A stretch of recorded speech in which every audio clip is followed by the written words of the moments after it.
എൻ്റെ പ്രിയപ്പെട്ടവരെ,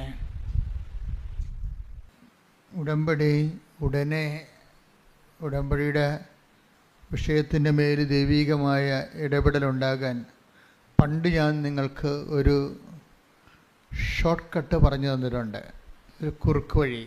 എന്താണ്? അമ്മയെ എന്നെ അമ്മയുടെ പ്രത്യക്ഷീകരണത്തിൻ്റെ എല്ലാവരും കാണാൻ പഠിച്ചിരിക്കും അല്ലേ? Thank you. ഇതുപോലെ ഈ ദിവസങ്ങളിൽ ധ്യാനത്തിൽ എൻ്റെ മനസ്സിൽ വന്നൊരു സംഭവമാണ്. അമ്മ എന്നെ സുവിശേഷത്തിൻ്റെ സാക്ഷിയാക്കണമേ. സിമ്പിളാണ്, ഇത്രയേ ഉള്ളൂ കാര്യമാണ്. നിങ്ങളെ ഓരോ വിഷയവും ഇങ്ങനെ നിങ്ങളെ എടുത്തെടുത്ത് പറയുന്നതിനേക്കാൾ ഇപ്പം നിങ്ങളുടെ ജോലി, വീട്, വിവാഹം, വഴികൾ, കുടുംബ പ്രശ്നങ്ങൾ ഇങ്ങനെ എടുത്തെടുത്ത് പറയുന്നതിനേക്കാൾ നല്ലത് അമ്മ എന്നെ സുവിശേഷത്തിൻ്റെ സാക്ഷിയാക്കണമേ. പറഞ്ഞേ, അമ്മേ എന്നെ എൻ്റെ സുവിശേഷത്തിൻ്റെ സാക്ഷികളാക്കണമേ. അപ്പം നിങ്ങളവർക്കും സുവിശേഷത്തിൻ്റെ സാക്ഷി എന്ന് പറയുമ്പോൾ ഇങ്ങനെ ഇവിടെ വന്ന് സാക്ഷ്യം പറയണത് മാത്രമാണ്. അതല്ല, നമുക്ക് സുവിശേഷത്തിൻ്റെ സാക്ഷിയായിട്ട് ജീവിക്കാൻ പറ്റും. നമ്മുടെ ജീവിതത്തിൽ ദൈവ അനുഭവങ്ങൾക്ക് സാക്ഷ്യം വഹിക്കാൻ പറ്റും. ദൈവവചനത്തിന് വിധേയപ്പെട്ടുകൊണ്ട്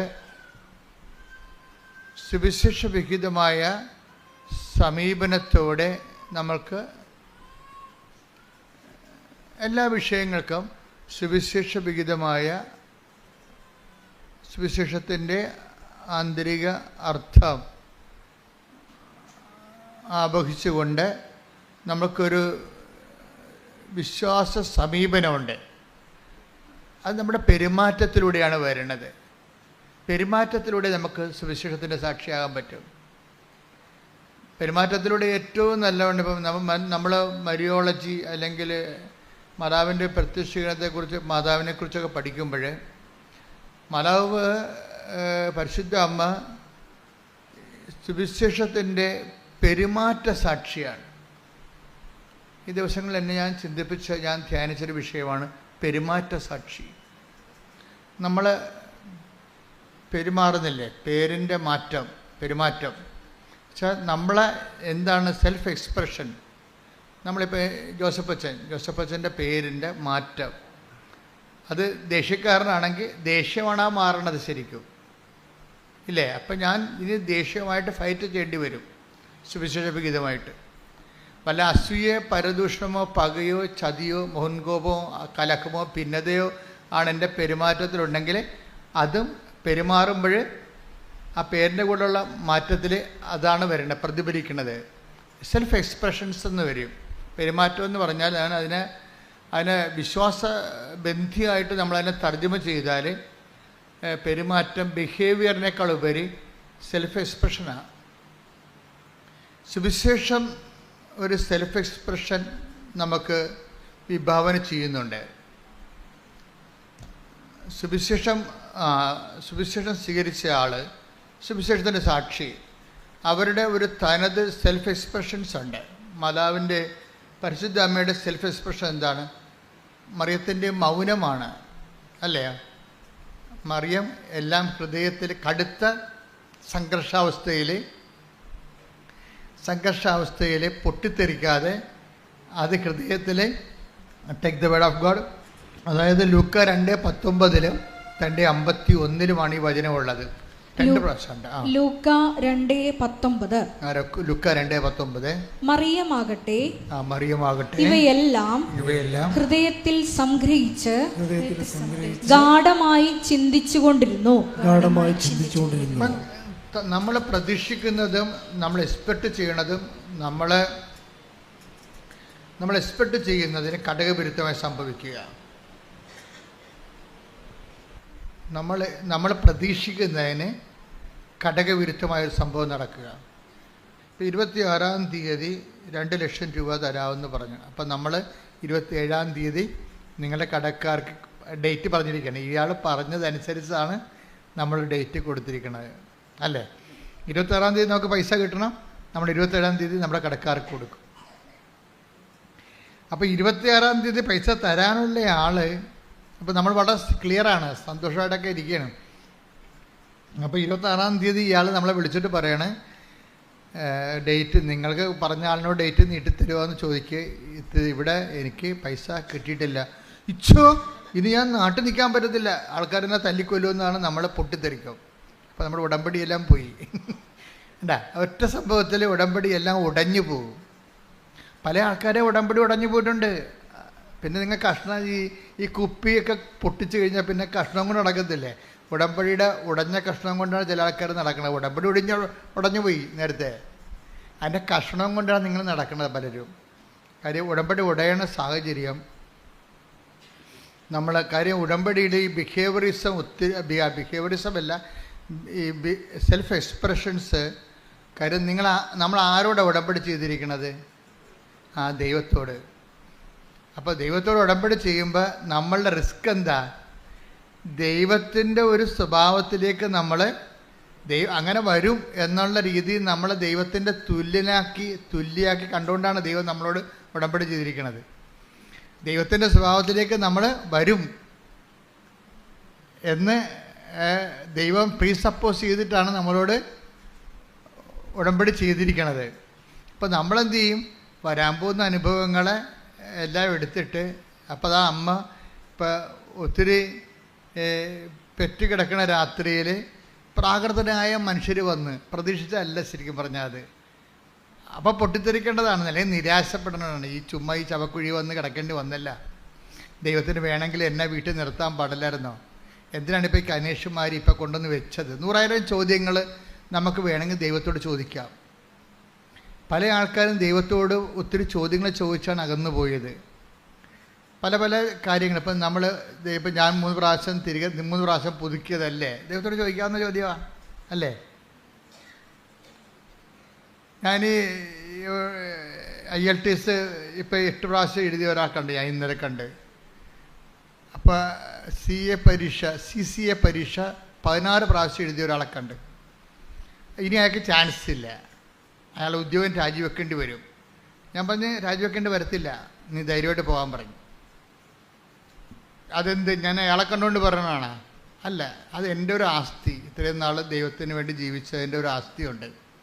അതൊരു നല്ല ആസ്തിയാണ്. എനിക്ക് നല്ല ബോധമുണ്ട് ആ കാര്യത്തിൽ. കാര്യം എത്രയോ വർഷങ്ങളായിട്ട് കർത്താവിന് വേണ്ടി ജോലി ചെയ്യണം. അല്ലാതെ ഒരു പ്രത്യേക ഒരു ധ്യാനത്തിൻ്റെ ഒരു കാറ്റ് വന്നപ്പോൾ ഞാനും പോയി ഒരു ധ്യാനം കൂടി ഒരു ബൈബിൾ എടുത്ത് ഇറങ്ങിയ ആളല്ല. ഞാൻ എൻ്റെ കുടുംബത്തിൽ എൻ്റെ അപ്പൻ അനുഭവിച്ച ദൈവത്തിൻ്റെ അനുഭവങ്ങളുണ്ട്, അത് കണ്ട് ഞാൻ വളർന്നതാണ്. അതുകൊണ്ട് എങ്ങനെയാണ് ദൈവമായിട്ട് ഇടപെടേണ്ടതും ദൈവമായിട്ട് എങ്ങനെ ജീവിക്കേണ്ടതും എങ്ങനെയാണ് സാധാരണ നിലയിൽ, അല്ലാതെ ഒത്തിരി സാങ്കേതികമല്ല, ഒരു പാവപ്പെട്ട മനുഷ്യൻ അവൻ്റെ ജീവിതാവസ്ഥകളിൽ എങ്ങനെയാണ് ദൈവത്തോട് ലളിതമായി ദൈവത്തെ ആധ്യാത്മികമായി ജീവിക്കുക, അതൊക്കെ കുടുംബത്തിൽ നിന്ന് പഠിച്ചതാണ്. അപ്പോൾ അതെനിക്ക് കൾച്ചറായിട്ട് എൻ്റെ ഉണ്ട്. അപ്പം അതുകൊണ്ട് എനിക്കെൻ്റെ മനസ്സിൽ വന്നപ്പോഴും എൻ്റെ അപ്പൻ എന്നോട് പറയുമായിരുന്നു, നീ മിഷണറി ആകണം കേട്ടോ, മിഷണറി ആകണമെന്ന് പറയും. അപ്പനും മിഷണറിയോട് ഭയങ്കര ഇഷ്ടമായിരുന്നു. ഞാൻ എൻ്റെ ജീവിതത്തിൽ എഴുതി വെച്ചിട്ടുണ്ട് മിഷണറി. അപ്പോൾ അപ്പൻ പക്ഷേ എന്നെ മിഷണറി ആക്കാൻ ദൈവത്തിന് അത്രയ്ക്ക് താല്പര്യമില്ല. അതുകൊണ്ട് അപ്പൻ മരിച്ചു കഴിഞ്ഞാൽ ഞാൻ സെമിനാരിൽ ചേരണത്. അപ്പം ഞാൻ ഇടവക വൈദികനായിട്ടാണ് ചേർന്നതെങ്കിലും എൻ്റെ മനസ്സിലുണ്ട്, ഞാൻ പഠിച്ചത് കാലങ്ങളിലെല്ലാം മിഷനെക്കുറിച്ചാണ് കേട്ടിരിക്കുന്നത്. ഞാൻ 6ാം ക്ലാസ്സിൽ പഠിക്കുമ്പോൾ ഇവിടുന്ന് ഇപ്പോഴും അങ്ങനത്തെ ജീവിച്ചിരിപ്പുണ്ട്. മരിയാനോസമ്മ വെച്ചിട്ടുണ്ടായിരുന്നു. അദ്ദേഹം ഇപ്പോഴും ജീവിച്ചിരിപ്പുണ്ട്. പ്രായം വലിയ കുഴപ്പമില്ലാതിരിപ്പുണ്ട്, ഇപ്പോഴും പ്രായമായി. അപ്പം അദ്ദേഹം വന്ന് ബോർഡിലിങ്ങനെ എഴുതും, ലോകം, അതായത് നിങ്ങൾ ലോകം മുഴുവനും പോയി എല്ലാ സൃഷ്ടികളോടും സുവിശേഷം പ്രസംഗിക്കുകയും. അതുതന്നെയാണ് യേശുദാസച്ചനും അങ്ങനൊരു അച്ഛനും മരിച്ചുപോയി. അന്ന് എൻ്റെ 8ാം ക്ലാസ്സിൽ വന്ന് ബോർഡ് എഴുതിയിടും, ഒരു ക്ലാസ് മിഷണറീസിൻ്റെതാണ്. അപ്പോൾ അന്നേ ഞാൻ എൻ്റെ തീരുമാനിച്ച് മിഷനാണ് ഏറ്റവും വലുതെന്ന്. മിഷൻ, ഞാനിപ്പോഴും നിങ്ങളോട് മിഷനെക്കുറിച്ചല്ലേ പറയണത്. നമ്മളിവിടെ വരെ എത്തിയതും മാതാവ്, ഞാൻ ഒരു മിഷണറി അല്ലായിരുന്നെങ്കിൽ മാതാവ് പ്രത്യക്ഷപ്പെടേണ്ട ഒരു കാര്യമില്ല. ഞാൻ മിഷണറി ആയതുകൊണ്ടാണ് പ്രത്യക്ഷപ്പെട്ടത്. നിങ്ങളുമൊക്കെ മിഷണറി അല്ല. ഇപ്പം കൃപാസനം പത്രത്തെക്കുറിച്ചല്ലേ ഇപ്പോൾ ഏറ്റവും കൂടുതൽ സാക്ഷ്യങ്ങൾ വരണത്. പത്രം വിതരണം ചെയ്യുമ്പോഴും അത് ആൾക്കാരിപ്പോൾ വിശദീകരിച്ചല്ലേ കൊടുക്കണത്. അവരുടെ അനുഭവങ്ങൾ കൃപാസനം പത്രത്തിൽ അവർക്ക് കിട്ടിയ മറിയൻ അനുഭവങ്ങൾ പറഞ്ഞിട്ടാണ് അവർ പത്രം കൈമാറുന്നത്.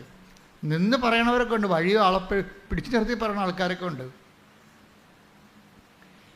അപ്പോൾ അങ്ങനെ പറഞ്ഞ് അവരും മിഷണറിമാരായി. അവരിലൂടെ എത്ര പേരാണ് നിങ്ങളിലൂടെ കഴിഞ്ഞ ദിവസം പറഞ്ഞ് ഞാനൊരു 100 പേരെ കൊണ്ട് ഉടമ്പടി എടുപ്പിച്ചിട്ടുണ്ട്. സാക്ഷി പറഞ്ഞാണ്, ഞാനൊരു 100 പേരെ കൊണ്ട് ഉടമ്പടി എടുപ്പിച്ചിട്ടുണ്ടെന്ന്. അപ്പോൾ 100 ആത്മാക്കളുമായിട്ട് അവർക്ക് ദൈവദർശന ഒരു ആസ്തിയായി. നമ്മുടെ ആസ്തി എന്ന് പറയണത് എത്ര പേരെ ദൈവത്തിന് വേണ്ടി നമ്മൾ നേടി, അതാണ് നമ്മുടെ ശരിക്കും പറഞ്ഞാൽ ദൈവം അംഗീകരിക്കണ സാക്ഷ്യം. നിങ്ങൾ പറയണത് ദൈവത്തെ കൊണ്ട് എന്ത് നേടിയെന്നല്ലേ നിങ്ങൾ പല ആൾക്കാരും പറയണത്. അത് പറയേണ്ടെന്നല്ല ഞാൻ പറയണത്. പക്ഷേ ദൈവത്തിന് പ്രയോജനമുള്ളത് ദൈവത്തെ എത്ര പേര് ദൈവത്തിന് വേണ്ടി നമ്മൾ നേടിയെന്നാണ്. അത് ഭയങ്കരമായൊരു സംഭവമാണ്. ഇപ്പം ദൈവത്തിന് വേണ്ടി നേടി എങ്കിൽ ഇപ്പം നിങ്ങളുടെ മക്കൾ നിങ്ങൾ പറയണത് അനുസരിക്കണില്ലെന്ന് വിചാരിച്ചോ, നിങ്ങൾ സങ്കടപ്പെടരുത്. കാര്യം പലരും എന്നോട് പറഞ്ഞിട്ടുണ്ട്, എൻ്റെ അമ്മ ജീവിച്ചിരുന്ന കാലത്ത് അമ്മയുമായിട്ട് ഗുസ്തിയായിരുന്നു, പക്ഷേ അമ്മ ചെയ്യണതെല്ലാം ശരിയാണെന്ന് എനിക്കറിയാമായിരുന്നെന്ന്. അതവർ കണ്ണു നിറഞ്ഞുകൊണ്ടാണ്. അപ്പോൾ നിങ്ങൾ മരിച്ച് 10-12 കൊല്ലം കഴിഞ്ഞിട്ടായിരിക്കും എന്നെപ്പോലുള്ള ആൾക്കാരെ കാണുമ്പോൾ അവർ പറയണത്, അമ്മ ചെയ്യണതെല്ലാം ശരിയാണെന്ന് എനിക്കറിയാമായിരുന്നു, അമ്മ അത്രയ്ക്ക് തങ്കപ്പെട്ട സ്ത്രീയായിരുന്നു. പക്ഷേ നിങ്ങൾ ജീവിച്ചിരിക്കുന്ന കാലത്ത് ഒരിക്കലും നിങ്ങളോട് അവരത് പറയത്തില്ല. നിങ്ങൾ ജീവിക്കുന്ന കാലത്ത് അവർക്ക് താല്പര്യങ്ങൾ വേറെ ആരാണ് നിങ്ങളവിടെ ഗുസ്തി വെക്കുകയുള്ളൂ. അപ്പോൾ ഗുസ്തി വെക്കുമ്പോഴും എൻ്റെ മകൻ വഴിപിഴച്ച് പോയില്ല എന്നൊന്നും നിങ്ങൾ ചിന്തിക്കരുത്. അവൻ്റെ മനസ്സിൽ നിങ്ങളുണ്ട്. നന്മകൾ ഒരിക്കലും താനേ കെട്ടുപോകത്തില്ല. അതായത് അവരുടെ മനസ്സ് നിങ്ങൾ തോറ്റു, എൻ്റെ മകളെ വിശുദ്ധിയിലേക്ക് നയിക്കാൻ ഞാൻ തോറ്റുപോയി എന്ന് നിങ്ങൾ പറയരുത്. കാരണം അവളുടെ പ്രായത്തിൻ്റെത് കൊണ്ടും പിന്നെ കൂട്ടുകാരുടെ സമ്മർദ്ദം കൊണ്ടും ഇങ്ങനെ പെട്ടെന്ന് ഇങ്ങനെ ഒരു തീരുമാനമൊക്കെ ഉണ്ടായതിൽ നിങ്ങളെ നിഷേധിച്ചല്ലത് നിങ്ങളുടെ ആ മനസ്സിൽ. അപ്പോഴും നിങ്ങൾ നിങ്ങൾ ചാടിത്തുള്ളി അവിടെ കടുത്തേക്ക് കയറാൻ ഒന്നും പോയിട്ട് കാര്യമില്ല. ശാന്തമായി സൗമ്യമായി പ്രാർത്ഥിക്കുക. ഈ സൗമ്യത എന്ന് പറയുന്നത് ഒരു സാക്ഷ്യമാണ്. എനിക്ക് ഭയങ്കര പാടാണ് സൗമ്യത. ഞാൻ പിന്നെ കുറേ പാടവും. കാര്യം ഞാൻ ബേസിക്കായിട്ടതിന് ആദ്യം പോലും ഇങ്ങനെ പെട്ടെന്ന് ചൂടാണ് ആളായ കാരണം അതെനിക്കറിയാം. അതുകൊണ്ട് എന്താ സംഭവിക്കണമെന്ന് വെച്ച് കഴിഞ്ഞാൽ എൻ്റെ ചൂട് 2 മിനിറ്റേ നിൽക്കത്തുള്ളൂ. നിങ്ങളത് ഞാൻ ചൂടാകണ പാർട്ടിയാണ്, പക്ഷേ എൻ്റെ ചൂട് 2 മിനിറ്റ് അല്ല 3 മിനിറ്റ്. ഇപ്പോൾ ഇവിടെ എൻ്റെ സ്റ്റാഫ് കണ്ടില്ല, 30 കൊല്ലം 20 കൊല്ലം ഒക്കെ ഉള്ള ആൾക്കാരുടെ കൂടെ നിൽക്കണില്ലേ. ഞാൻ മോശക്കാരനാണെങ്കിൽ അവർ നിൽക്കത്തില്ല. അപ്പം അവർക്ക് എൻ്റെ സ്വഭാവം പിടികിട്ടി. ചുമ്മാ 5 മിനിറ്റ് അഭ്യാസമേ ഉള്ളൂ. അത് കഴിയുമ്പോൾ അച്ഛൻ ഓക്കെ ആവുമെന്നത്, അച്ഛൻ പിന്നെ ചേർത്ത് പിടിക്കുമെന്ന് അവർക്കറിയാം. അതിൻ്റെ വീട്ടിലും അങ്ങനെയല്ല നമ്മൾ ചെയ്യണത്. മക്കളോട് ചൂടാവും, പക്ഷേ എന്നാലും കുറച്ച് കഴിയുമ്പോൾ നമ്മൾ തന്നെ ചേർത്ത് പിടിക്കും. ഇപ്പം എന്താ വെച്ചാൽ സൗമ്യത ഒരു ഭയങ്കരമായ സുവിശേഷ സാക്ഷ്യമാണ്. ഇപ്പം നിങ്ങളീ പറയണ സാക്ഷ്യത്തിൻ്റെ കൂടെ തന്നെ ഇപ്പോൾ മോസസിനെ എന്തുകൊണ്ടാണ് ലീഡറാക്കിയത്? ഒരു പ്രേക്ഷിതനാണ്. മോസസ് ഒരു ശക്തനായ പ്രേക്ഷിതനല്ലേ? എന്തുകൊണ്ടാണ്? ഈ സൗമ്യത കൊണ്ടാണ്. സൗമ്യത എന്ന് വെച്ചാൽ ഭയങ്കരമായ ഇപ്പം എന്താണ് സൗമ്യത എന്ന് പറയണത്? ഇപ്പം 12 എടുത്ത മോളെ, സംഖ്യ 12:3. മോശ സംഖ്യ 12:3 പറഞ്ഞ മക്കളെ. മോശ ഭൂമുഖത്തുള്ള എല്ലാ മനുഷ്യരിലും വെച്ച് സൗമ്യനായിരുന്നു. ഞാൻ എപ്പോഴും എൻ്റെ മനസ്സിന് ആകർഷിച്ചിട്ടുള്ള വചനമാണിത്. മോശ ഭൂമുഖത്തുള്ള എല്ലാ മനുഷ്യരിലും വെച്ച് സൗമ്യനായിരുന്നു. സൗമ്യത എന്ന് പറഞ്ഞാൽ എന്താണ്? അതിന് കുറേ കണ്ടൻ്റ് ഉണ്ട്. ഞാൻ നിങ്ങളോട് നേരത്തെ പറഞ്ഞിട്ടുണ്ട്. അതിൻ്റെ ബേസിക് കണ്ടൻറ്റ്, ഇപ്പോൾ കേക്കിൻ്റെ ബേസിക് കണ്ടൻറ്റ് എന്താണ്? കേക്ക്, ഹൽവ, ബേസിക് കണ്ടൻറ്റ് മൈദ എന്തോ ആണല്ലേ? അതാണ് ബേസിക് കണ്ടൻറ്റ്. പിന്നെ നിങ്ങൾ അതിൻ്റെ അകത്ത് പല കാര്യങ്ങളൊക്കെ ചേർക്കും, ഇൻഗ്രീഡിയൻസ് ഒക്കെ ചേർക്കും. പാല് ചേർക്കും ചിലർ ഹൽവയിൽ, ചിലർ ഇതുപോലെയുള്ള സ്ട്രോബെറി പോലെയുള്ള ഫ്ലേവർ ചേർക്കും. അങ്ങനെ പല പല സംഭവങ്ങൾ ചേർക്കുമെങ്കിലും ബേസിക്കായിട്ട് ഈ സംഭവം മൈദ. അത് എന്ന് പറഞ്ഞ പോലെ ഈ സൗമ്യതയുടെ ബേസിക് കണ്ടൻറ്റ് സ്നേഹമാണ്. ഉടമ്പടിക്കാലം ഉടമ്പടി തന്നെ നിലനിൽക്കുന്നത്, അടിസ്ഥാനപ്പെടുത്തിയിരിക്കുന്നത് ദൈവത്തിൻ്റെ സ്നേഹത്തിലാണ്. അപ്പം തന്നെ ഉടമ്പടി എടുക്കുന്നവർ അന്ന് മുതൽ ദൈവത്തിൻ്റെ സ്നേഹത്തിൻ്റെ സാക്ഷികളാണ്. ഉറപ്പല്ലേ? നിൻ്റെ ഭർത്താവിന് സംശയമുണ്ടാകാം, ഭാര്യയ്ക്ക് തോന്നിവാസ ജീവിതം ഉണ്ടാകാം. പക്ഷേ when we come to the covenant, പിന്നെ നീ കാണിക്കേണ്ട അടിസ്ഥാന പെരുമാറ്റക്രമങ്ങളുണ്ട്. അതിലൊന്നെന്താണ്? സ്നേഹമാണ്. സ്നേഹം. പ്രാർത്ഥിക്കുക. കർത്താവേ, എന്നെ അങ്ങയുടെ സ്നേഹത്തിന്റെ സാക്ഷിയാക്കണമേ. എപ്പോഴും ആധ്യാത്മിക ജീവിതം പുരോഗമിക്കുന്നത് കുഞ്ഞു പ്രാർത്ഥനകളിലൂടെയാണ്. അതിന് സഭയിൽ സുഹൃത്ത് ജപം എന്ന് പറയും. സുഹൃത്ത് ജപം ഇപ്പോൾ ആർക്കും അറിയത്തില്ലത്. പഴയ വടക്കമാസ പുസ്തകത്തിലുണ്ട് സുഹൃത്ത് ജപം. കുഞ്ഞു പ്രാർത്ഥനകൾ എത്രയും ഇപ്പോൾ എൻ്റെ അമ്മേ, ഇപ്പോൾ എൻ്റെ അമ്മേ, എൻ്റെ ആശ്രയമേ, അത്രയേ ഉള്ളൂ. വെനാട് പുണ്യാളൻ്റെ സുഹൃത്ത് ജപം അത്രയേ ഉള്ളൂ. എന്താണ്? എൻ്റെ അമ്മേ, എൻ്റെ ആശ്രയമേ. തീർന്നു. അതിൻ്റെ അകത്ത് അതിനേക്കാൾ വലിയ പ്രാർത്ഥന എന്തുണ്ട്? എൻ്റെ അമ്മേ, എൻ്റെ ആശ്രയമേ. തീർന്നു. ചില സമയത്ത് നമുക്ക് ഒത്തിരി വാക്ക് ഉപയോഗിക്കാൻ പറ്റത്തില്ലേ?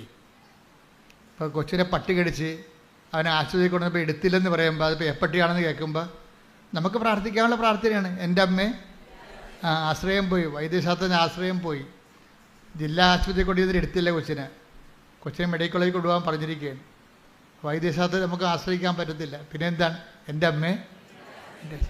പരീക്ഷയ്ക്ക് റിസൾട്ട് നോക്കുമ്പോൾ, കമ്പ്യൂട്ടർ റിസൾട്ട് നോക്കുമ്പോഴും നിങ്ങൾ തോറ്റൊന്ന് കണ്ടു കഴിഞ്ഞാൽ അയ്യോ എന്ന് പറഞ്ഞത് ബോധം കണ്ടു വീഴണ്ട. എൻ്റെ അമ്മേ, എൻ്റെ ആശ്രയമേ. എന്താ കാര്യം? എൻ്റെ സ്വന്തം കഴിവിലുള്ള എൻ്റെ ആശ്രയം ഞാൻ രാജിവെക്കുന്നു. ഇനി ഇത് വർക്ക് ചെയ്യണത് നോട്ട് ബൈ മെറിറ്റിലായിരിക്കും. എൻ്റെ മക്കളെ, എൻ്റെ എന്താ വിഷയം എന്ന് പറയുക, ഇപ്പോൾ ഒരു മെറിറ്റ് പോയെന്ന് വെച്ച് കഴിഞ്ഞാൽ അപ്പം നിങ്ങളെപ്പോഴും അങ്കലാപ്പം, ഞാനായാലും നിങ്ങളായാലും. അപ്പം നമ്മൾ തോക്കുക, ജയിക്കുക, അങ്ങനെ ജയിച്ചും തോറ്റുമൊക്കെയാണ് നമ്മൾ ഇവിടെ എത്തിയത്, അല്ലേ? ജയിച്ചും തോറ്റുമൊക്കെയാണ് എത്തിയത്. അപ്പം തോക്കുക എന്ന് പറഞ്ഞ ഒരു കാര്യം, തോക്കുക എന്ന് പറഞ്ഞതിൻ്റെ അർത്ഥം എന്ന് വെച്ച് കഴിഞ്ഞാൽ നമ്മളുടെ കഴിവ് അവിടെ പരാജയപ്പെട്ടെന്നല്ലേ? അത് സുവിശേഷമല്ലേ? എന്താണ്? നമ്മുടെ കഴിവ് പോയാൽ പിന്നെ എന്താണ്? നോട്ട് ബൈ മെറിറ്റ് എന്നല്ല എൻ്റെ അർത്ഥം, ബട്ട് ബൈ ഗ്രേസ്. അത് നമ്മൾ തോറ്റു എന്ന് വെച്ചാൽ എൻ്റെ അർത്ഥം എന്താണ്? നിങ്ങൾ സന്തോഷിക്കണം. എന്താണ്? ഇനി എൻ്റെ കഴിവ് കൊണ്ട് ഇത് നടക്കത്തില്ല. ഇനി ആരാണ്? പക്ഷേ നിങ്ങളൊരു നിരീശ്വരവാദിയാണെങ്കിൽ നിങ്ങളുടെ ജീവിതം അവിടെ ഫുൾ സ്റ്റോപ്പാകും. നിങ്ങൾ ഈശ്വര വിശ്വാസിയായുള്ള ഗുണം എന്താണ്? നിങ്ങളുടെ മെറിറ്റ് തീർന്നാൽ ഇനി കർത്താവിൻ്റെ ഊഴമാണ്. Not by merit but by grace. ഇനി ഗ്രേസ് വരേണ്ട കാലമാണ്. അത്രയേ ഉള്ളൂ. അപ്പോൾ നിങ്ങൾ 2 പ്രാവശ്യം തോറ്റു കഴിഞ്ഞാൽ അതിൻ്റെ അർത്ഥം എന്താണ്? നിങ്ങളുടെ ഗ്രേസ്, നിങ്ങളുടെ മെറിറ്റ് സീറോയാണ്, സീറോ മെറിറ്റിലാണ്. ഇനി എന്തെങ്കിലും സംഭവിക്കണമെന്നുണ്ടെങ്കിൽ ദൈവം അത്ഭുതങ്ങൾ പ്രവർത്തിക്കണം, അല്ലേ? ഇപ്പോൾ ദൈവത്തെക്കുറിച്ച് എന്താ പറയണത്? അത്ഭുതങ്ങൾ പ്രവർത്തിക്കുന്ന 4:2 എടുത്തവനെ ഹെബ്രായർ 2:4 അടയാളങ്ങൾ, അത്ഭുതങ്ങൾ, പല വിധത്തിലുള്ള ശക്തമായ പ്രവൃത്തികൾ എന്നിവ കൊണ്ടും തന്റെ ഇഷ്ടത്തിനൊത്ത് പരിശുദ്ധാത്മാവിനെ ദാനം ചെയ്തുകൊണ്ടും ദൈവം തന്നെ ഇതിന് സാക്ഷ്യം നൽകിയിരിക്കുന്നു. അപ്പൊ നമുക്ക് ലഭിക്കുന്ന അത്ഭുതങ്ങളില്ലേ, അടയാളങ്ങൾ എന്തിൻ്റെയാണ്? ദൈവത്തിൻ്റെ സാക്ഷ്യമാ. പിടിയിടില്ലേ? അത്ഭുതങ്ങൾ, അടയാളങ്ങൾ. പറഞ്ഞേ, അത്ഭുതങ്ങൾ, അടയാളങ്ങൾ. ഹെബ്രായർ 2:4 അത്ഭുതങ്ങൾ, അടയാളങ്ങൾ. പറഞ്ഞേ, അത്ഭുതങ്ങൾ, അടയാളങ്ങൾ, പലതരത്തിലുള്ള വീര്യപ്രവൃത്തികള്. അതുകൊണ്ട് ദൈവം തന്നെ സാക്ഷ്യം നൽകിയിരിക്കുന്നു. അപ്പൊ നമ്മുടെ വിശ്വാസത്തിന് ദൈവം നൽകുന്ന സാക്ഷ്യങ്ങളാണ് അത്ഭുതങ്ങൾ. കൃപാസന പത്രത്തിൻ്റെ മുകളിൽ 8 നടുക്കുള്ള പേജ് കണ്ടിട്ടില്ല? അത്ഭുതങ്ങൾ, അടയാളങ്ങൾ, പലതരത്തിലുള്ള വീര്യപ്രവൃത്തികളെന്ന്. പലതരത്തിലുള്ള വീര്യപ്രവൃത്തി, അത്ഭുതങ്ങളും അടയാളങ്ങളും പലതരത്തിലുള്ള വീര്യപ്രവൃത്തികളെന്ന് പറയുമ്പോഴേ നമ്മുടെ ജീവിതത്തിൻ്റെ എല്ലാ മേഖലകളെയുമാണ്. പലതരത്തിലുള്ള വീര്യപ്രവൃത്തികളാണ്. അത് രോഗം മാത്രമല്ല, നമ്മുടെ വിദ്യാഭ്യാസ മേഖല, ജോലി മേഖല, ജീവിത മേഖല എല്ലാം പലതരത്തിലുള്ള വീര്യപ്രവൃത്തി. ദൈവത്തിൻ്റെ പ്രവൃത്തികളെ വിളിക്കുന്നത് വീര്യപ്രവൃത്തി എന്നാണ് വിളിക്കുന്നത്, ശക്തിപ്രവൃത്തികളെ. കാര്യം ദൈവം ശക്തി ആയതുകൊണ്ട് പലതരത്തിലുള്ള ശക്തിക്ക് പ്രവർത്തനങ്ങളുണ്ടാവും. ദൈവം ആരാണ്? ശക്തിയാണ്. ഒരു വ്യക്തി എന്നതുപോലെ തന്നെ ദൈവം ശക്തിയാണ്. അത് 1 കൊരിന്ത്യൻസിലെ 1:24 വായിച്ച് ശ്രുതികടെ ഹല്ലേലൂയ. 1 കൊരിന്തോസ് 1:24. 1 കൊരിന്തോസ് 1:24. വിളിക്കപ്പെട്ടവർക്ക് യഹൂദരോ ഗ്രീക്കുകാരോ ആകട്ടെ ക്രിസ്തു ദൈവത്തിന്റെ ശക്തിയും ദൈവത്തിന്റെ ജ്ഞാനവുമാണ്. ദൈവത്തിന്റെ ശക്തിയാണ് ക്രിസ്തു. അതുകൊണ്ട് ക്രിസ്തുവിൻ്റെ പ്രവർത്തനങ്ങളിൽ പലതരത്തിലുള്ള ശക്തിപ്രവർത്തനങ്ങൾ വരും. ക്രിസ്തു നമ്മുടെ ജീവിതത്തിലേക്ക് വരുന്നത് പലതരത്തിലുള്ള ശക്തിപ്രവർത്തനങ്ങൾ കൊണ്ടാണ്. ഇപ്പോൾ കഴിഞ്ഞ ദിവസങ്ങളിൽ ഒരു സാക്ഷ്യം ഉണ്ടായിരുന്നു, ഒരു മോളുടെ സാക്ഷ്യമാണ്. അപ്പോൾ അവൾ 150 മാർക്ക് ആണ് ജയിക്കാൻ വേണ്ടത്. അപ്പോൾ അവൾ പല പ്രാവശ്യം തോറ്റു. അപ്പോൾ അവളുടെ അമ്മ പറഞ്ഞു, അടുത്ത പരീക്ഷയ്ക്ക് നിനക്ക് കിട്ടാൻ പോണ മാർക്ക് 170 അപ്പോൾ അവൾ പറഞ്ഞ്, ഞാൻ 170 മാർക്കിന് എഴുതിയിട്ടില്ലല്ല. അതല്ലേടി, ഒരു കണക്കുണ്ട്. അമ്മ പ്രത്യക്ഷപ്പെട്ടിട്ട് 20 കൊല്ലമായി. അപ്പം നീ 150 മാർക്കിന് എഴുതിയില്ലേ, അതിൻ്റെ പ്ലസ് ഇവിടെ 20, 170. അത് വിശ്വാസത്തിൻ്റെ കണക്കാണ്. അത് വിശ്വാസത്തിൻ്റെ കണക്കാണ്. അത് നമ്മൾ പറയുന്ന കണക്കല്ല, ബുദ്ധിയുടെ കണക്കല്ലത്. അമ്മയുടെ കണക്കെന്ന് പറയുന്നത് ഹൃദയത്തിൻ്റെ കണക്കാണ്. കണക്ക് 2 തരം ഉണ്ടാവുകയും, ബുദ്ധിക്കൊരു കണക്കുണ്ടാകും, റീസൺ എന്ന് പറയും. റീസൺ പോലെ തന്നെ ഡിവൈൻ റീസൺ എന്ന് പറയുന്നത് അതിൻ്റെ സോഴ്സ് ഹാർട്ടാണ്. ഡിവൈൻ റീസണിൻ്റെ സോഴ്സ് തലച്ചോറല്ല, ഹാർട്ടാണ്. അവിടെ പ്രവർത്തിക്കണം. അപ്പം അമ്മ എന്താ പറയണത്? അമ്മ പറഞ്ഞു കൊടുക്കുന്നത്, നിനക്കിട്ടിരിക്കണ മാർക്ക്, കിട്ടാൻ പോണ മാർക്ക് 170. അപ്പോൾ ഞാൻ 150 മാർക്കല്ലേ എഴുതിയിട്ടുള്ളൂ, പിന്നെ എങ്ങനെ 170 മാർക്ക്, എന്ത് വട്ടാണ് ഈ പറയണമെന്ന് പറയും. അത് വട്ടാകും, ചിലപ്പം ബുദ്ധി കൊണ്ട് ചിന്തിക്കുന്നവർക്ക് വട്ടാവും. പക്ഷെ അമ്മയ്ക്കൊരു ബുദ്ധിയുണ്ട്. അതെന്താണ്?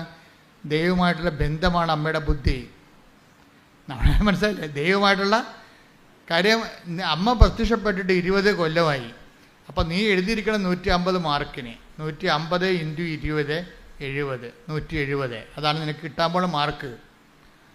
അപ്പോൾ മാർക്ക് നോക്കിയപ്പോൾ, മാർക്ക് കിട്ടിയപ്പോൾ 170 കറക്റ്റ്. അതായത് നമ്മൾ വിശ്വസിച്ചു അതിൻ്റെ അകത്ത് കളങ്കമില്ല എന്ന് കണ്ടാൽ ദൈവത്തിന് ആ വിശ്വാസത്തെ ഹോണർ ചെയ്യേണ്ടി വരും. അതാണ് വിശ്വാസത്തിൻ്റെ വിഷയം. നമ്മൾ വിശ്വസിച്ചതിനെ അതിൻ്റെ അകത്ത് കളങ്കമില്ല എന്ന് കണ്ടാൽ വിശ്വാസത്തിലുണ്ടാകുന്ന വിഷയം കളങ്കമാണ്.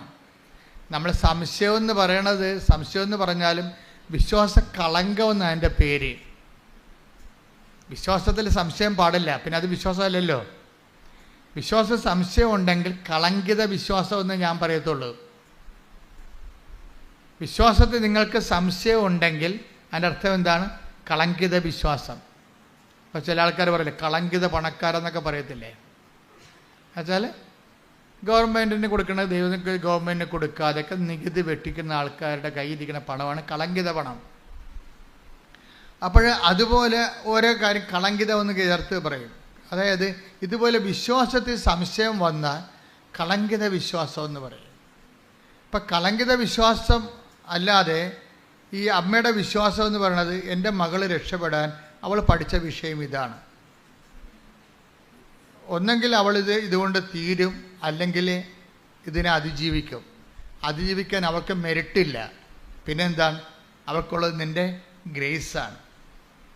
അതുകൊണ്ട് അവളുടെ മാർക്ക് നിൻ്റെ പ്രത്യക്ഷീകരണത്തിൻ്റെ സത്യാവസ്ഥ ബോധ്യപ്പെടുത്താൻ വേണ്ടി അത് ഞാൻ 20 ചേർത്ത് വിളിക്കണം. നീ ഇതുകൊണ്ട് പരീക്ഷിക്കുകയും ചെയ്യരുത് കേട്ടോ, മാതാവിനെ പരീക്ഷിക്കരുത്. അത് അവരുടെ നിഷ്കളങ്കതയിൽ നിന്ന് അവർ കാണിച്ച ഒരു എക്സ്പ്രഷനാണ്. അത് ചിലപ്പോൾ അവരുടെ കോട്ട് നമുക്ക് പാകമാകത്തില്ല, മനസ്സിലായില്ലേ? അപ്പോൾ ഇതുകൊണ്ട് പരീക്ഷിക്കാൻ വേണ്ടി പറയണമല്ല, മറിച്ച് അവരെ നിഷ്കളങ്കമായിട്ട് അവർ ഒരു സ്റ്റേറ്റ്മെൻ്റ് ഇറക്കി. എന്താണ്?